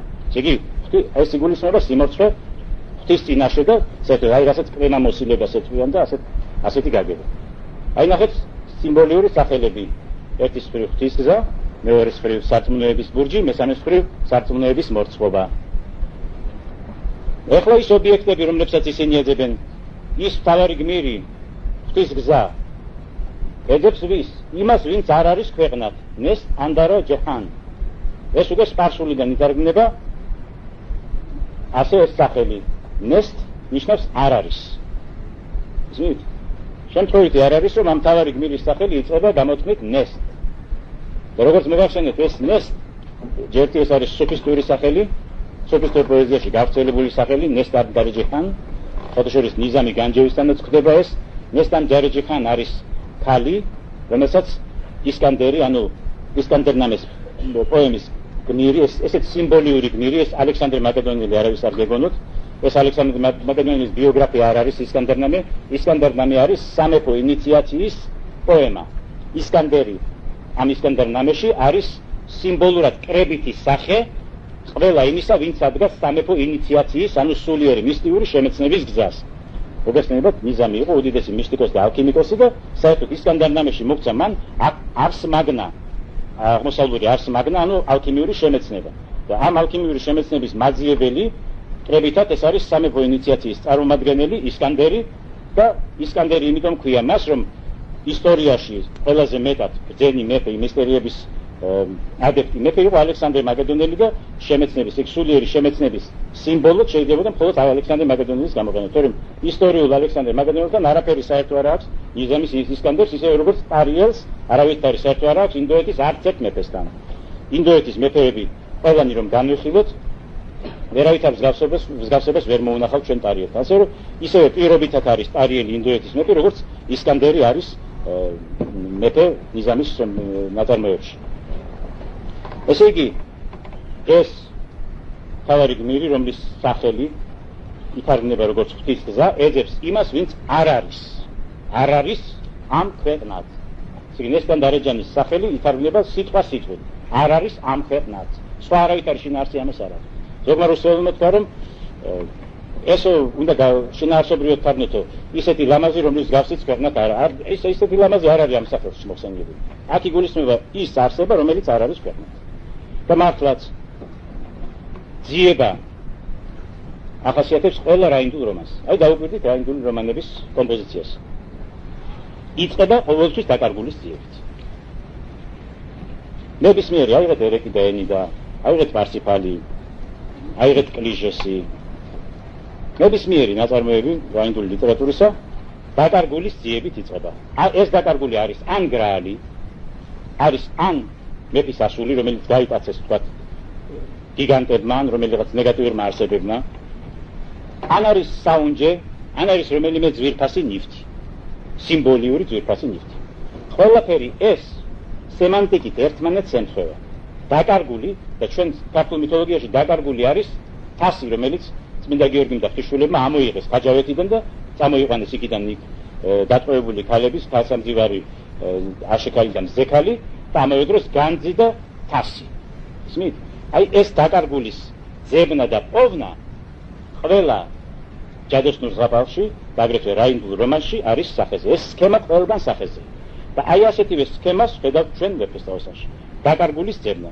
და აი სწორედ ამ დაკარგულის მაძიებელი რაინდი არის ყოველთვის ის რაინდი, რომელიც ეძებს ინიციაციას, ანუ საზეო განათლებას, საფრთხოს სიბრძნეს და სულიერ ამაღლებას. ხოლო ის ობიექტი, რასაც ის ეძებს, ის ობიექტი არის სიმბოლიზებული ან ქალით, ან გრაალის ბარძიმით, ან განძით. ამ შემთხვევაში იგივე ნესტანის სემანტიკა ემთხვევა გრაალის სემანტიკას. შეიძლება ითქვას, რომ ვეფხისტყაოსანი არის ქართული სინამდვილის ნიადაგზე წარმოშობილი გრაალის პოემა, იგივე. ესე იგი, ვეფხისტყაოსნის გმირები იგივე გრაალის მაძიებელი გმირები არიან. საერთოდ არ არის აუცილებელი, რომ გრაალი ყოველთვის ფიგურირებდეს როგორც თასი, ან როგორც ძვირფასი თვალი. ეს შეიძლება ფიგურირდეს აგრეთვე როგორც ფილოსოფიური ქვა. თქვენ მოგეხსენებათ, შუა საუკუნეების ალქიმია ეძებდა ფილოსოფიურ ქვას. ფილოსოფიური ქვა არ იყო მატერიალური რამ. ფილოსოფიური ქვა არის სულიერი კატეგორია, სულიერი გაგება, ინიციაციის მიზანი, მწვერვალი, ამ ინიციაციის მწვერვალზე ასული, მაძიებელი, ადეპტი რაინდი იქნება თუ ალქიმიკოსი იქნება, მიდის სიბრძნის იმ დონემდე, როდესაც ყველა მეტალს გარდახნის ოქროთ, მაგრამ ესეც სიმბოლურად უნდა გავიგოთ. შუა საუკუნეთა ალქიმიკოსების ნაწილი პირდაპირ მატერიალურად გებულობდა ამას და ალქიმიის მიზნად მიაჩნდათ მარტო მატერიალური ოქროს ძიება და ყველა მეტალის მატერიალური ოქროს გადაქმნა. სინამდვილეში აქ არის სიმბოლიკა. ოქრო ეს არის მეტალთა შორის ყველაზე კეთილშობილი და სულიერი მეტალი. ყველა მეტალის გარდა ადამიანში ამას შეესაბამება მისი უმაღლესი საწყისი, უმაღლესი მე და ანუ უმაღლესი გონი. აი ეს არის ოქრო ადამიანში, ამ ზიური საწყისი ადამიანში. აი სწორედ ამის მპოვნელი ადამიანი ითვლებოდა ფილოსოფიური ქვის მფლობელად. და ალქიმიის მიზანი მარტო მატერიალური ოქროს შექმნა კი არ იყო, ეს იყო სულიერი განათლება, სულიერი ინიციაცია და ამას შემდეგ მოხდებოდა ის, რომ ასეთი ადამიანი ამ სიბრძნის ამ დონეზე მყოფი ადამიანი ქმნიდა მატერიალურ, ესე იგი ოქროქვის მეშვეობით გარდაქმნიდა სხვა მეტალებს და ეს მეტალები, ოქროზე ნაკლებ კეთილშობილი მეტალები არიან სიმბოლონი აგრეთვე. ესენი არიან ადამიანური თვისებების სიმბოლონი, ადამიანური ბუნების ნეგატიური მხარეების სიმბოლონი, რომელიც აი იმ ფილოსოფიურმა ქვამ უნდა გარდაქმნას კეთილშობილ საწყისებად და სიკველებად. ესე იგი უარყოფითი თვისებები, უარყოფითი გაგებები ერთი მხრივ, ხოლო მეორე მხრივ სიკველებები. ასე ჰქონდა დაყოფილი ანთროპოლოგია, ესე იგი შუა საუკუნეთა ანთროპოლოგიაში იყო ასეთი დაყოფა, ესე იგი ადამიანური სიკველებების კატეგორიები და ადამიანური ნეგატიური თვისებების კატეგორიები. ამ ორ სამყაროს შორის იყო მუდამ დაპირისპირება და ალქიმია და რაინდული ინიციაცია სხვადასხვა რაც ერთია. რაინდული ინიციაცია არის ანარეკლი ალქიმიური ინიციაციის. აქ ურთიერთგამპირობებული არის ყველაფერი, სხვადასხვა არის მწვანე რაინდი, შავი რაინდი, ამას ყველაფერს თავისი სიმბოლიკა აქვს. თეთრი რაინდი, სულიერი განწმენდის სხვადასხვა დონეები გადმოიცემოდა რაინდის ფერით და იმ ცხენის ფერით, რომელზედაც ის იჯდა. ცხენის ფერსაც აქვს უდიდესი მნიშვნელობა. შემთხვევით არავის ეგონოს წმინდა გიორგი ზის თეთრ ცხენზე. ეს თეთრი ცხენი არის სიმბოლო განწმენდილი ინტელექტისა, განწმენდილი სულიერებისა. ისევე როგორც შავი ცხენი არის სიმბოლო მისტიურობისა, იდუმალებისა. შავი ეს ბნელის აღნიშნული. ესე იგი შავ ცხენს შემთხვევით როდია რომ პოემის ორ გმირს ყავს სხვადასხვა ფერის ცხენები. ერთ ყავს შავი ცხენი, დარიელს, მეორე ყავს თეთრი, ანუ ჭარმადოსანი. აქაც ამასაც სიმბოლური მნიშვნელობა აქვს. ესე იგი რაინდული რომანები და პოემები დაკავშირებულნი არიან აი სწორედ ამ რაინდული ინიციაციის გზასთან და ამას ხვევდათ ჩვენ ვეფხისტყაოსანშიც.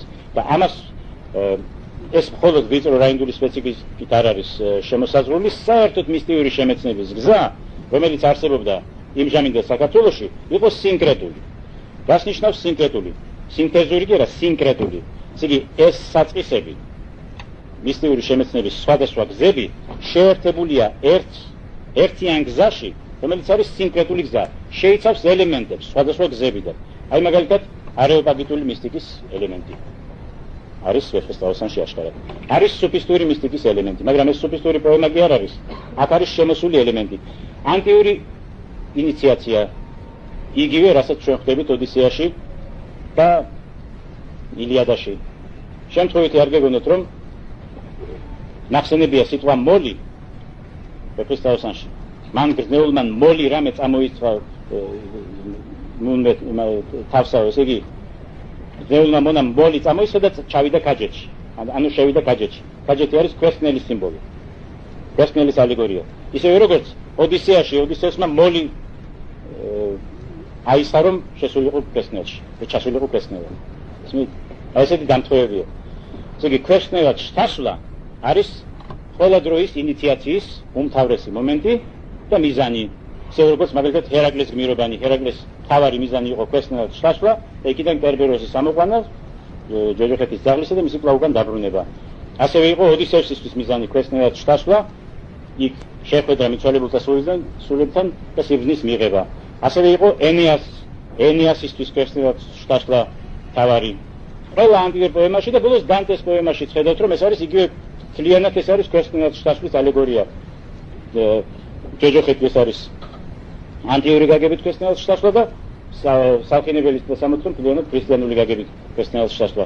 და ვეფხისტყაოსანში ეს მოცემული არის კაჯეთის ალეგორიით, სიმბოლიკით, რაც არის ამ მთავარი გმირების მიზანი და მათი ბრძოლის ძირითადი მიმართულება და გამოხსნა იმ არსებისა, რომელიც სემანტიურად ემთხვევა გრაალს. და რომელსაც სახელიც, ესე იგი, აქვს ისეთი, რომ აქ შეიძლება იგულისხმებოდეს მხოლოდ ღვთაებრივი საკითხი, ანუ ნეს ანდარე ჯეჰანი, რომელიც არ არის ქვეყნა და საერთოდ დაკარგულია. დაკარგულია და მოტაცებულია ვის მიერ? მოტაცებულია შავი ზანგი მონების მიერ. შავი ზანგი მონა ყველა დროის მითოლოგიაში, მითოსში და ესე იგი ანტიურ პოემებში არის სიმბოლო ქვენა ყოფისა. ქვენა ინსტინქტიური ყოფისა და ქვენა ინსტინქტებისა, რომელიც კლავენ ადამიანში, ანუ იტაცებენ სულიერს და ანადგურებენ. ესე იგი ქვენა ამსოფლიური ინსტინქტები ემტერებიან ადამიანში მის უმაღლეს სულიერებას. ესე იგი ადამიანში სიმბოლიურად ადამიანის უმაღლესი სულიერების, უпроსოდ მშვენიერების სიმბოლოდ გამოსახული იყო ყოველთვის მეფის ასული. მეფის ასული, თალწული, ასახავს აი უმაღლეს სამშვენიერს ადამიანისას, რომელსაც ემტერებიან ეს შავი ზანგი მონები, ანუ დაბალი ინსტინქტები.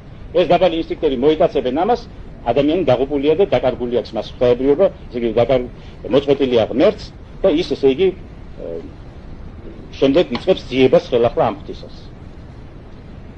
აი ასეთი სიმბოლიკა არის მოცემული აქ. ისევე როგორც ყველა სხვა შუა საუკუნეებრივ რაინდულ რომანებსა და პოემებში.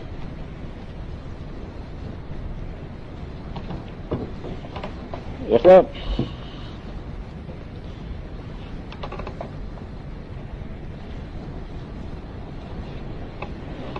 ბევრი შეიძლება ითქვას ამასთან დაკავშირებით, მაგრამ მე მინდა რომ ცალკე გადავდეთ უფრო ამ დეტალური საუბრები ამაზე ყველაფერზე. და დღეს ვისაუბროთ ესე იგი სიმბოლურ ცხოველებს. ესე იგი როგორც ხედავთ, პიროვნებების სიმბოლიკა აშკარად ჩანს მათ სახელებიდან. და რას ნიშნავს ფრიდონ? ძალიან საინტერესო. ფრიდონ ნიშნავს ესე იგი თრაეტაონა, ესე იგი ავესტის გმირი. სიტყვასიტყვით მესამე გველის მბრძოლი. ესე იგი სიტყვა ფრიდონ სახელი ითარგმნება როგორც მესამე გველის მბრძოლი. ესე იგი ეს ორი გველის მბრძოლი. თავარი გმირი. და ეს არის მესამე გველის მბრძოლი. ესმით? და შემთხვევითი არ არის რომ კერძოდ სპარსული წარმომავლობა აქვს ამას. ფრიდონი და მისი სამყარო როგორ უკავშირდება სპარსულ სამყაროს, ავესტურ სამყაროს და სხვადასხვა იგივე სუფისტურ სამყაროს, ამაზე ჩვენ კიდევ ცალკე ვისაუბრებთ. იმიტომ რომ თვითონ ის ქვეყანა მულღაზანზარ ითარგმნება სპარსულიდან როგორც მურღ ან ზარზარ. ფრინველების ქვეყანა. ფრინველების ქვეყანა. რატომ ფრინველების? ფრინველი არის ისეთი ყოფა სუფიზმში, რომელიც აღზევებულია მიწაზე. ისეთი მიწა არის მატერიალური ყოფის სიმბოლო.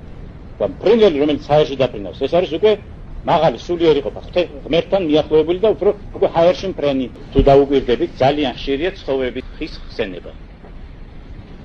და ესე იგი ცხოვრების ხე შედარებულია სწორედ აი იმასთან დარეჯანთან და ხშირად არის რომ ესე იგი პოემაში მოსწვამენ გმირები რომ ესე იგი ხე ცხოვრებისა დავკარგეთ ესე მოუწყდით ამ ცხოვრების ხეს ეს არის ამას კი ამ მეთოდს კი ალუზიის მეთოდი ესე იგი ანუ მინიშნების ალუზია ნიშნავს მინიშნებას საერთოდ რაინდულ რომანებში და პოემებში ხშირი არის ალუზიები ანუ მინიშნებები აი მაგალითად როდესაც შეხვდებიან უცხო მოხმეს საერთოდ ყველა შუა საუკუნეებრივი რაინდული პოემა იწყება ნადირობით ფოტოშორის ეს არ არის შემთხვევით ხომ შეიძლება და რუსთაველი და ეტიენ დე ტრუა და სხვა რაინდული რომანების სხვა ავტორები მოლაპარაკებული იყვნენ ერთმანეთში და ყველა პოემა დავიწყოთ ნადირობით და სამეფო კარზე ზეიმით ხომ არ შეიძლება ეს წარმოუდგენელია იწყება ზეიმით სამეფო კარზე და შემდეგ ნადირობით რა შეესაბამება რა არის ზეიმი სამეფო კარზე როგორც წესი იწყება და არის ცენტრალური მეფე ყოველთვის ამ ზეიმის ცენტრში დგას მეფე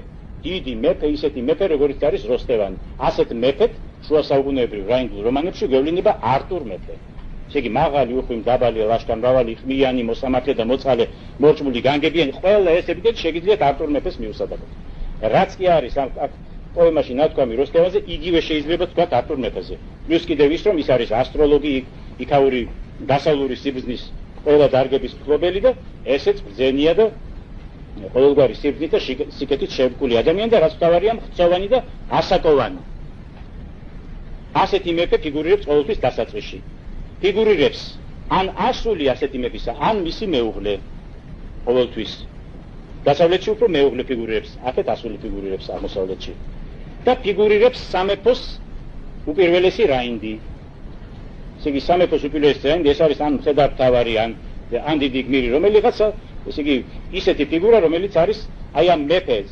დედოფალთან ერთად ერთ-ერთი უპირველესი მოქმედი პირი ეს სამეფოს უპირველესი რაინდი როგორც წესი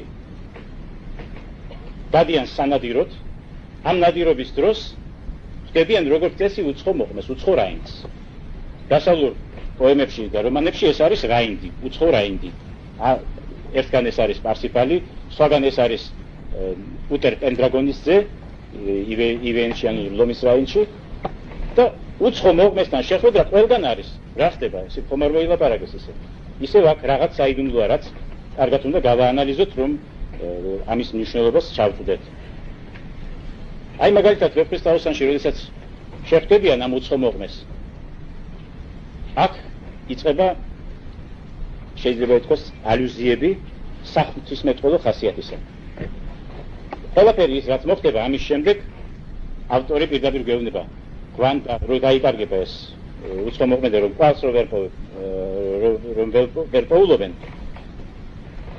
გავდა ქვესკნელს ჩაძრომილსა ანუ ზეცა და ნაფრენსა ვინ ჩავიდა ქვესკნელს და ვინ ნაფრენდა ზეცად ქრისტე შემდეგ ამბობს კაცად ხორცისად ვითით გმის თვალთათვის ისე ფარული ვინ არის თვალთათვის ფარული და კაცად ხორცისად ვის ამბობდნენ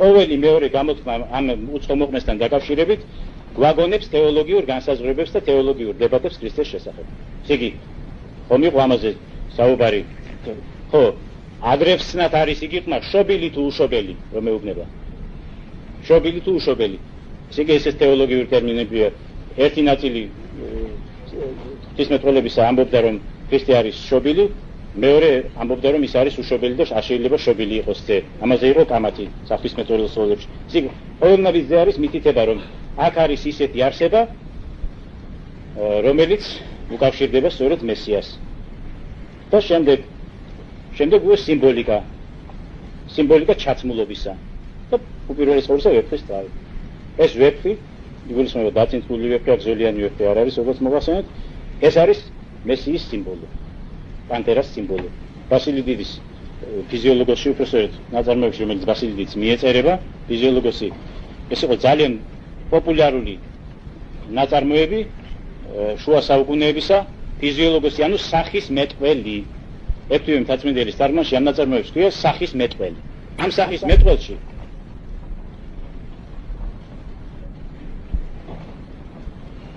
თურმერო შეისვენეთ და მე როგორ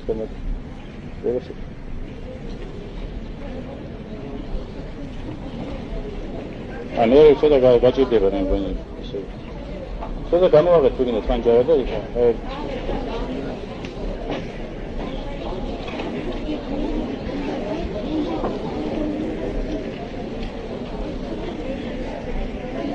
ესე იგი ამ ბასილი დიდის ამ ნაწარმოებში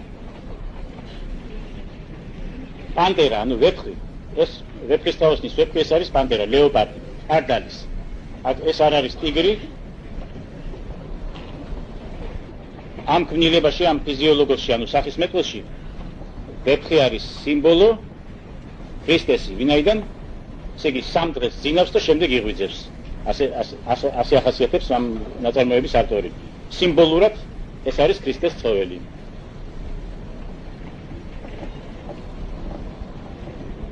ამავე დროს ვებს როგორც გითხარით მეორე მხარეც აქვს. ეს ნეგატიური მხარე. საერთოდ შუა საუკუნეებრივი ნაწარმოებების ცხოველებს როგორც გითხარით აქვს ძალიან მრავალი მნიშვნელობა.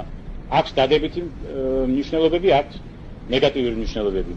ამ შემთხვევაში ესე იგი ვეფხის ტყავი ეს არის მესიის ატრიბუტი. მესიის ატრიბუტი, ვინაიდან ვეფხის ტყავის მრავალი სიმბოლური გაშიფრვა არსებობს და ერთ-ერთი მათგანი არის ვარსკვლავთა სამყარო.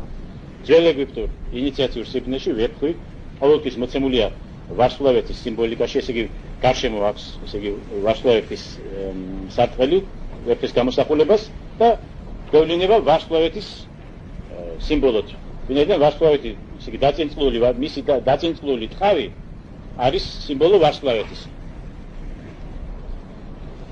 და ესე იგი მესიას და საერთოდ მისტერიების გმირებს ამიტომ როგორც მოგახსენეთ ყოველთვის ვეფხის ტყავი ან ლომის ტყავი მოსავდათ. გილგამეშიანში ლომის ტყავი, ხოლო უფრო მოგვიანებით ჰერაკლესაც ლომის ტყავი მოსავს, ხოლო უფრო მოგვიანებით ეგვიპტის მისტერიებში, იონისურ მისტერიებში ყოველთვის ვეფხის ტყავი მოსავდათ, ესე იგი ადეპტებს, ანუ ინიციაციის გზაზე მდგომ ხალხს, ქურუმებს, რომლებიც სიმბოლურად იყვნენ მომავალი მესიას პირველ ხატები. და რატომ არის ესე იგი დაწინწკლული ტყავი, რატომ მოსავთ მათ? როგორც ღმერთს, ანუ აბსოლუტს მოსავს სამყარო. ანუ ვარსკვლავთა სამყარო. ესე იგი ვეფხის ტყავი ამ შემთხვევაში ვარსკვლავთა სამყაროს სინონიმი. ერთ-ერთი მხარე ეს არის ვეფხის ტყავისა. ასე რომ პოემის თავარი გმირი, როგორც მოგახსენეთ, როგორც ესე იგი დასავლურ რაინდულ რომანებში, ასევე აღმოსავლურ პოემებში მიუთითებს სწორედ ამ მესიასთან კავშირზე. შემდეგი სიმბოლიკა ასეთია.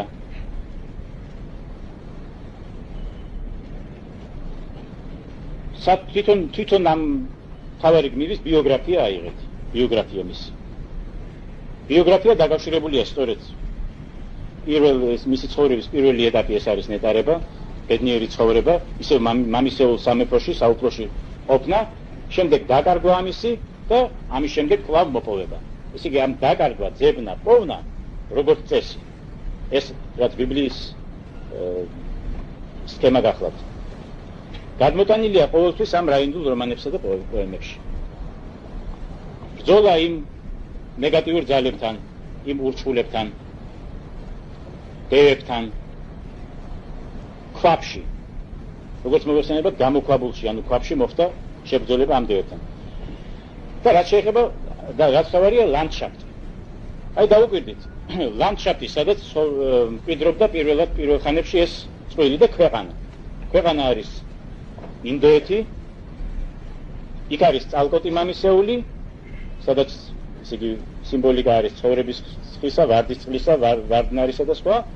შემდეგ ამის დაკარგვა იწვევს მათ გამოსვლას ისეთ ლანდშაფტში, სადაც არ არის არც არავითარი მცენარეულობა, არის ხრიოკი, უდაბნო, კლდე გამოქვაბული, რომელსაც ჩაუდის წყალი. მიხვდა რამე ქვეყანასა უდაბურსა მეტად ფქისსა, ასე აღწერს იმ ადგილს, სადაც ეს დარიელი მკვიდრობდა რა. ეს რა არის? ეს არის მატერიალური ყოფა, ბიბლიაში როგორც გითხარით, პირველი ედემის სამყარო, შემდეგ ედემის სამყაროდან გამოდენის შემდეგ მატერიალური წირი, ესე იგი სამკვიდრებელი. ეს არის სიმბოლო მატერიალური ყოფისა. ასევე ვეფხისტყაოსანშიც. ესე იგი ეს გმირი თავის ცხოვრების აი ძიების ეტაპზე ცხოვრობს გამოქვაბულში, ცხოვრობს უდაბნოში და მხეცს დაახლავს. მხეცს დაახლავს. რას ნიშნავს ეს ამბავი, რომ ის მხეცს დაახლავს? ეს მხეცები განახორციელებენ, როგორც მოგეხსენებათ, როგორც ამის წინ გითხარით, ვნებებს, ადამიანურ ვნებებს, ადამიანურ ნეგატიურ საწყისებს. და ამასვე უკავშირდება ნადირობა. რატომ არის რომ ყველა პოემა იწყება, როგორც გითხარით, სამეფო კარის ზეიმით და შემდეგ ნადირობით. ნადირობა ეს არის სიმბოლიურად, ეს არის ადამიანის განწმენდა მისი უარყოფითი ვნებებისაგან და სურვილებისაგან. ესე იგი ეს ცხოველები, რომელსაც ხოცავენ, ეს გმირები ამას განასახიერებენ აი ამ ნეგატიურ მხარეებს კაცობრიობის. და ნადირობით ხდება ამისგან განწმენდა. სამეფო კარის ზეიმი რას მოასწავებს? და მეფე რას მოასწავებს სიმბოლიურად ასეთ პოემებში? მეფე ყოველთვის მოასწავებს მამა ღმერთს. მამა ღმერთს და მამისაგან მომდინარე სიბრძნეს, მამისაგან მომდინარე საწყისს. ესე იგი ეს მოხუცი მეფე მოცემულ შემთხვევაში ამ ჩვენს პოემაში არის სიმბოლო მამა ღმერთისგან მომდინარე სიბრძნისა, ამ შემთხვევაში ძველი სიბრძნისა, ხოლო უფრო ახალგაზრდა გმირები ეს არის ძე ღმერთის სამყარო, ანუ ძე ღმერთისგან მომდინარე სიბრძნისა. აქ არის გარკვეული დაპირისპირება, გარკვეული ანტაგონიზმი.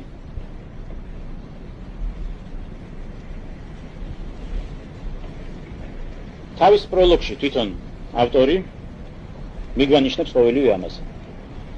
ის გვეუბნება, რომ მისი ვეფხისტყაოსანი ეს არის ალეგორია, ეს არის სიმბოლურად შექება საფრთხო მიჯნურობისა, ამ ქვეყნიური მიჯნურობის ალეგორიით.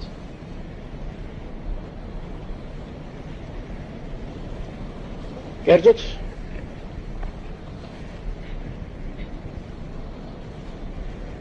როგორც მოგახსენეთ, ეს მოსჩანს სახელთა სიმბოლიკაში. ეხლა დავიწყოთ ჩვენ ამ სიმბოლური სახელების, ისე ვთქვათ, ანალიზი. რას ნიშნავს ავთანდილი, სახელი ავთანდილი? მე მოგახსენეთ, რომ ამ ყველა სახელს აქვს სპარსული ან არაბული წარმომავლობა. ავთანდილ არის ქართულად რომ თარგმნოთ, ესე იგი ქართული ფორმა არის ავთანდილ, იგივე ვატანდილ, ანუ ვატანუდილ. ქართული ფორმა არის არაბული სიტყვისა ვატანუდილის, ავთანდილ.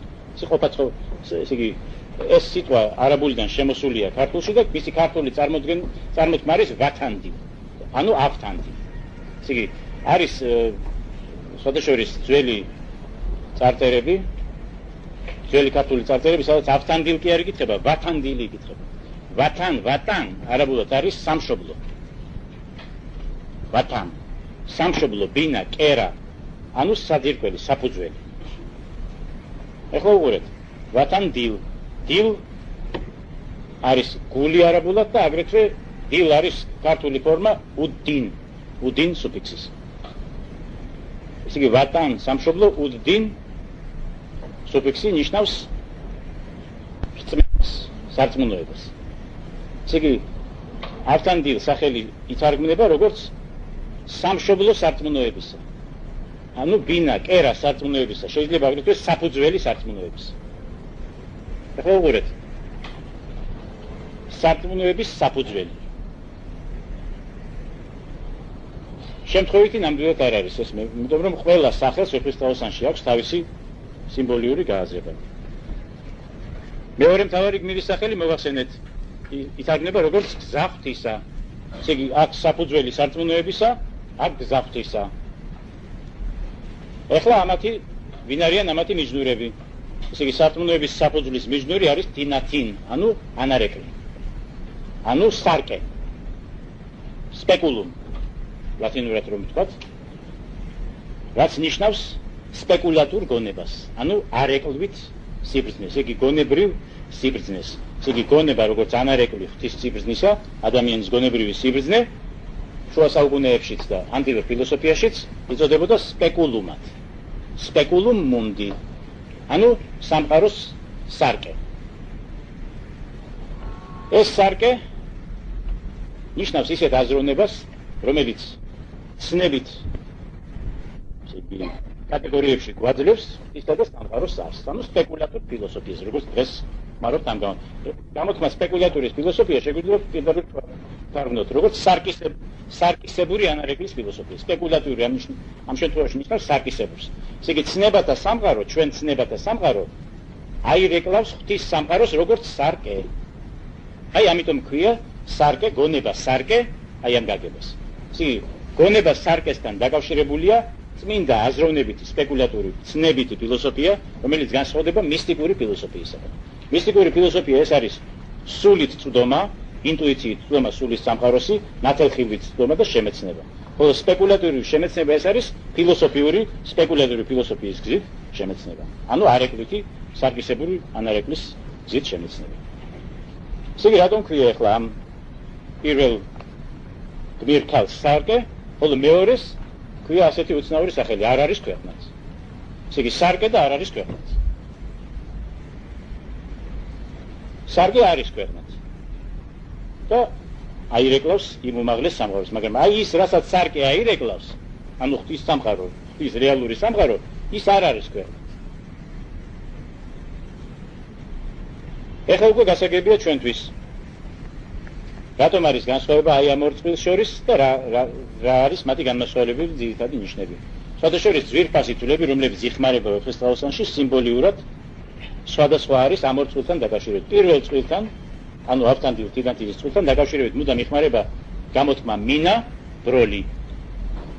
უმეტესად მეორე წყვილთან იაგუნდი. ძირითადად იაგუნდი და ლალი. ამას აქვს უაღრესად ღრმა სიმბოლური მნიშვნელობა. აი ამ გონება სარკესთან, სწორედ სარკე მინა, შემთხვევითი არ არის რომ მინა უკავშირდება ამას, დაკავშირებულია ძვირფასი თვლების სულ სხვა სიმბოლიკა, მარგალიტიც დაკავშირებულია ამასთან. ესე იგი ეს არის შემეცნების ერთი გზა, ეს სარკის გზა. შემეცნების მეორე გზა, სულ სხვა გზა მოცემულია იმ მეორე წყვილის სახით. ის მეორე გზა არის მისტიური შემეცნების გზა, სულიერი შემეცნების გზა, რომელიც არ უკავშირდება ამ სპეკულუმს, ამ სარკეს, ამ ცნებით ფილოსოფიას. და პირველზე რატომ არის, ესე იგი, რატომ აქვს პირველს ასეთი სახელი, სარწმუნოების საფუძველი, ანუ ბურჯი. იმიტომ რომ სარწმუნოების საფუძველი, რწმენის საფუძველი არის გონება. ესე იგი, შუა საუკუნეებრივი თეოლოგიის ძირითადი მიზანი იყო სარწმუნოების გონებით დასაბუთება. ფილოსოფია, იმჟამინდელი ფილოსოფია ხდებოდა რომ რწმენა როგორც ასეთი ვერ იქნება, მტკიცე ვერ იქნება მხარი, თუ მას არ მიეცა გონებრივი, ანუ ფილოსოფიური დასაბუთება. და ამ ფილოსოფიურ დასაბუთებას ეძებდნენ სწორედ გელათის სკოლაშიც, იგივე მანგანის აკადემიაშიც, იგივე შარტრის აკადემიაში საფრანგეთში, ყველგან, სადაც კი შუა საუკუნეებში იყო საღვთისმეტყველო ფილოსოფიური სკოლები და აკადემიები, ყველგან იყო ბრძოლა იმისთვის, რომ რწმენისთვის შეექმნათ გონებისმიერი ბაზისი, აზროვნებისმიერი ბაზისი, მეცნიერული ბაზისი, იმჟამინდელი მეცნიერების კრიტერიუმებიდან გამომდინარე. ესე იგი, სარწმუნოების საფუძველი უნდა გამختارიყო გონება, გონებისმიერი შემეცნება. ამას ერქვა აგრეთვე ფილოსოფიური რწმენა. ესე იგი, არსებობს რწმენა მარტივი, რწმენა რელიგიური და არსებობს რწმენა ფილოსოფიური. ამათ შორის დიდი განსხვავებაა. მარტივი რელიგიური რწმენა ეს არის უბრალო ადამიანების რწმენა, გულიდან გამომდინარე. ესე იგი, ღვთის უშუალო რწმენიდან გამომდინარე, რომელიც არავითარ დასაბუთებას, არავითარ გააზრებას არ საჭიროებს და მით უმეტეს არავითარ ფილოსოფიურ სისტემებს არ საჭიროებს. ეს მოცემული არის უბრალო ადამიანების რწმენაში, მათ რელიგიურობაში. ამასთან დაკავშირებით არის მაგალითად თევდორე ჯვარისმტკიცელის ლეგენდა, ცნობილი ბიზანტიაშიც და საქართველოშიც გავრცელებული უზიგნური უბრალო ადამიანი თევდორე, რომელმაც პირდაპირ ირწმუნა ის, რომ უნდა როდესაც მოისმინა მან ქადაგება ეკლესიაში, რომ თუ გსურს, რომ გახდე ბედნიერი, მიიღო საუკუნო ნეტარება, უნდა აღიღო ჯვარი თვისი და გახვე ქრისტეს. და მან პირდაპირ ირწმუნა ეს ყოველივე, გააკეთა ღვთისგან უშველებელი ჯვარი, დაიდო ზურგზე და ავიდა მონასტერში, რომელიც იქვე მთაზე იყო. შემდეგ ის მიიღეს ამ მონასტერში და ესე იგი ჩამოართვეს ეს ჯვარი და დააყენეს უბრალოდ დამლაგებლად. მაგრამ მოხდა ისეთი სასწაული, რომ ჯვარცმამ ესე იგი დაილაპარაკა ადამიანური ენით და ესე იგი თევდორე, ასე ვთქვათ, გახდა უდიდესი წმინდანი ამის შემდეგ და მიღებული იქნა იქ როგორც ბერი და მოკლედ გადარჩა აი ამ უბრალო რწმენის შედეგად. ესე იგი მან ირწმუნა სახარება და ღვთის სარწმუნოება პირდაპირ ყოველგვარი დასაბუთებისა და ყოველგვარი არგუმენტაციის გარეშე და ფილოსოფიური ბაზისის გარეშე. ეს არის უბრალო ესე იგი რწმენის გზა, მარტივი რწმენის გზა. მაგრამ ფილოსოფიური რწმენა არის ესე იგი ყოველგვარი ამ საფრთხო ფილოსოფიის მისადაგება რწმენისა. აი ამას მიხვდებოდა შუა საუკუნეებრივი ფილოსოფიის გზა. და აი ეს არის მოცემული სიმბოლურად აი ამ ვეფხისტყაოსნის პირველ წყვილში, რომელსაც ესე იგი რომლის სახელიც ქართულად ითარგმნება როგორც სარწმუნოების საფუძველი ანუ ბურჯი. ანუ ვათანდილ, ანუ ავთანდილ არაბულად. და კერძოდ რატომ არის არაბეთი აქ ნახსენები, ესეც სიმბოლიური არაფერი საერთო არ აქვს ამას ეთნიურ და გეოგრაფიულ არაბეთთან. არაბეთი იყო როგორც მოგესწრებათ სამშობლო არაბული არისტოტელიზმისა, სიბრძნისა, მეცნიერებისა შუა საუკუნეებში. ამაზე უფრო დიდი კერა სიბრძნის, ფილოსოფიის, მეცნიერების არ არსებობდა. ამიტომ სიმბოლურად არაბეთი არის სამშობლო აი ამ პიროვნებისა, რომლის სახელით სიმბოლურად ითარგმნება სარწმუნოების ბინა, კერა, სამშობლო, ბურჯი, დუღაბი, ანუ საფუძველი. აი ეს არის ფილოსოფიური რწმენის განსახიერება. და ფილოსოფიური რწმენის გზის კაცის მიჯნური შეიძლება იყოს მხოლოდ გონება, ანუ გონებას სარკე, ანუ თინათინი. ესე იგი ეს გმირი ქალი სიმბოლიურად განასახიერებს გონებას სარკეს, რომელიც აირეკლავს ცნებით სამყაროს. ესე იგი ცნებითი ფილოსოფიური შემეცნების გზა, რომლის მიზანია რწმენის დასაბუთება, მოცემული არის აი ამ პირველ წყვილში. და ამიტომაც არიან ისინი არაბეთიდან, ამიტომაც არის არაბეთი მათი სამშობლო. ხოლო მეორე წყვილი არის ღვთის შემეცნება არა ფილოსოფიური სპეკულატიური გზით, არამედ მისტიური წვდომის გზით, მისტიური შემეცნების გზით. ამიტომ არის რომ აი ეს ორი გმირი, ვეფხისტყაოსნის ორი გმირი რომ დააპირისპიროთ, დაინახავთ რომ პირველი არის მოაზროვნე, პირველი არის მუდამ გონებიდან გამომდინარე, ხოლო მეორე არის გამომდინარე ემოციიდან და გრძნობიდან. ესე იგი ეს მეორის გზა არის გრძნობის გზა, სიყვარულის გზა. პირველის ესე იგი არის აზროვნების გზა, მეორის გზა არის სიყვარულის გზა. და ამიტომ არის უშუალოდ ის დაკავშირებული აი ამ მიჯნურობასთან და სიყვარულთან. ესე იგი სიყვარულის გზა ეს არის მისტიკის გზა, რომელიც განსხვავდება იმ სპეკულატური, თეორიული და ფილოსოფიური გზისაგან და ამას შეიძლება ზოგადად დავარქვათ მისტიური შემეცნების გზა. ღვთის სიყვარულის გზა. ამიტომ განსხვავდება ეს ორი პიროვნება ხასიათითაც ერთმანეთისაგან და მათი ურთიერთმოქმედებაც არის ეს ურთიერთშევსება და ყოველთვის ის პირველი ყოველთვის გამომდინარეობს გონებისგან, ხოლო ეს მეორე გამომდინარეობს ემოციისგან. და დასაწყისში ავტორის შემთხვევით არ შენიშნავს, რომ სხვაგან მისი გონება მისმან თავისა წონამან, ესე იგი მისი აზროვნებას კი არ უსვამს ხას, არამედ მის ემოციას და სადღაც აზროვნებისგან მოწყვეტილასაც სახავს მას. მაგრამ აი ამ პირველ წვირს, რომელიც ესე იგი უშუალოდ მიდის ღვთისაგან სიყვარულის და შემეცნების გზით და სიმბოლიურად ეს ამბავი გამოიხატება მის ველად გაჭრაში. ეს ველად გაჭრა რა არის? ეს ველად გაჭრა არის სიმბოლიურად ამ გზის სახე, როგორც მოგეხსენებათ, განდეგილობა, ბერობა, რომელიც ეს სიყვარულის გზა იყო და ესე იგი ღვთის სიყვარულით შემეცნების გზა იყო და არა ფილოსოფიური შემეცნებით. ყიდრობდნენ გამოქვაბულებში, ყიდრობდნენ ველად. მონასტერში იგი მოწყვეტილი იყვნენ სამყაროს და გაჭრილნი იყვნენ ველად. სიმბოლიურად ეს გამოქვაბულში ცხოვრება ნიშნავს ამას, აღნიშნავს ამას. ამიტომ ამბობს პროლოგში რუსთაველი, რომ მართ მასვე ბაძვენ თუ ოდეს არ სიძვენ შორით დებიან. ესე იგი თქვენ ხელოვანი, ქვენანი რომელნი ხორცს ახდებიან, იმის ასახვისთვის გამოვიყენე ეს. ესე იგი ეს პიროვნება ასახავს იმ გზას ღვთისაკენ და შემთხვევით არ ქვია მას გზა ღვთისა, არიქელ, შემთხვევით არ ქვია ასეთი სახელი, ასახავს ღვთის იმ გზას, რომელიც ემყარება გზნობას, ემოციას და უშუალოდ ღვთის სიყვარულს. მაგრამ ეს გზა პოემის ავტორის თვალსაზრისით ცალმხრივია, თუ მას არ შეერწყმება, თუ მას არ ამოუდგება ხარში ფილოსოფიური შემეცნების გზა.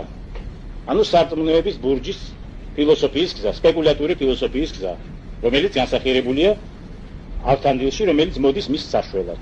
მის საშველად რა შეეხმარება ის მას? დაკარგულის პოვნაში. ვინ არის ეს დაკარგული? ეს არის ის, რაც არ არის ქვეყნად. რა არ არის ქვეყნად? ღმერთი არ არის ქვეყნად.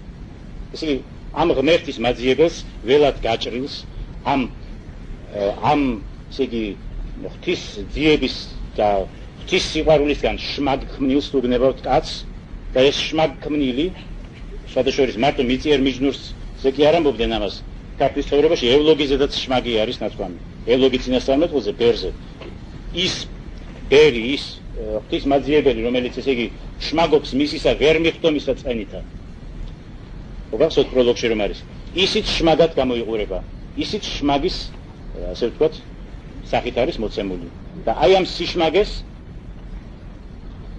სიშმაგეს გონებას აძლევს ეს მეორე წვილი. ესე იგი ერთი მხრივ გზნობა, სიყვარული, მეორე მხრივ გონება, აზროვნება. ამორის შერწყმა განაპირობებს შემდეგ პოვნას იმისას, რაც არ არის ქვეყნა. მარტო რომ ყოფილიყო ვთქვათ ეს თავარი გმირი ამ გზაზე და არ ყოლოდა მას ვთქვათ ეს თავისი ორი მეგობარი და ის მესამე მეგობარი ვინ არის? მისი სახელიც აგრეთვე სიმბოლურად ესე იგი სპარსულიდან ითარგმნება როგორც მესამე გველის ბრძოლი, ანუ ფრიდონ, ანუ ტრეტონ. სპარსულიდან ეს სახელი ითარგმნება როგორც მესამე გველის ბრძოლი, ანუ ტრეტონ. ეს შაჰნამეს პერსონაჟია და სიტყვასიტყვით ითარგმნება ასე, მესამე გველის ბრძოლი. ესე იგი, პოემაში მოცემულია სამი გველის ბრძოლი. ანუ წმინდა გიორგის სამი ასპექტი, წმინდა მხედრის სამი ასპექტი. აი ეს არის დაფარული მნიშვნელობა პოემის. საერთოდ შუა საუკუნეებრივ პოემებს ყოველთვის ჰქონდა დაფარული მნიშვნელობა, ყოველთვის ალეგორიულად გადმოსცემდნენ საქმეს, აქ პირდაპირ არაფერი არ არის გადმოცემული.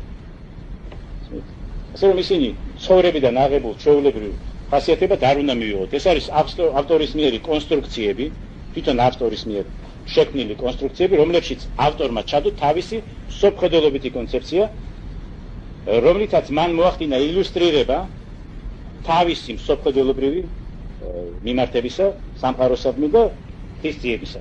ესე იგი, ღვთის ძიების თავისი გზა ავტორმა მოგცა აი ამ გმირების სახით. და ამ გმირებში განასახიერა მოგცა პერსონიფიკაციები. ესე იგი, საერთოდ შუა საუკუნეებრივ ნაწარმოებში უნდა გვახსოვდეს, რომ ხდება მხოლოდ პერსონიფიკაცია.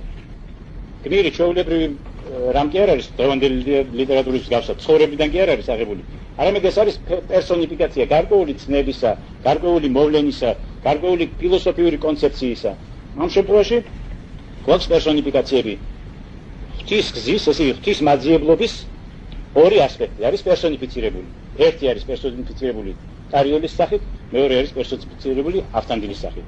ხოლო ის ობიექტები, შემეცნებითი ობიექტები, ანუ ღვთის ის ასპექტები, რომლებიც იყო შუა საუკუნეებში ორი ძირითადი ასპექტი, როგორც მოგახსენეთ, პერსონიფიცირებული არის აი ამ ორ გმირ ქალში. და ეს ორი გმირი ქალი არის გადმოცემული, ესე იგი, სიმბოლიური სახელებით, ისე როგორც გმირი მამაკაცებით. ახლა რა სახელი არის ფატმან?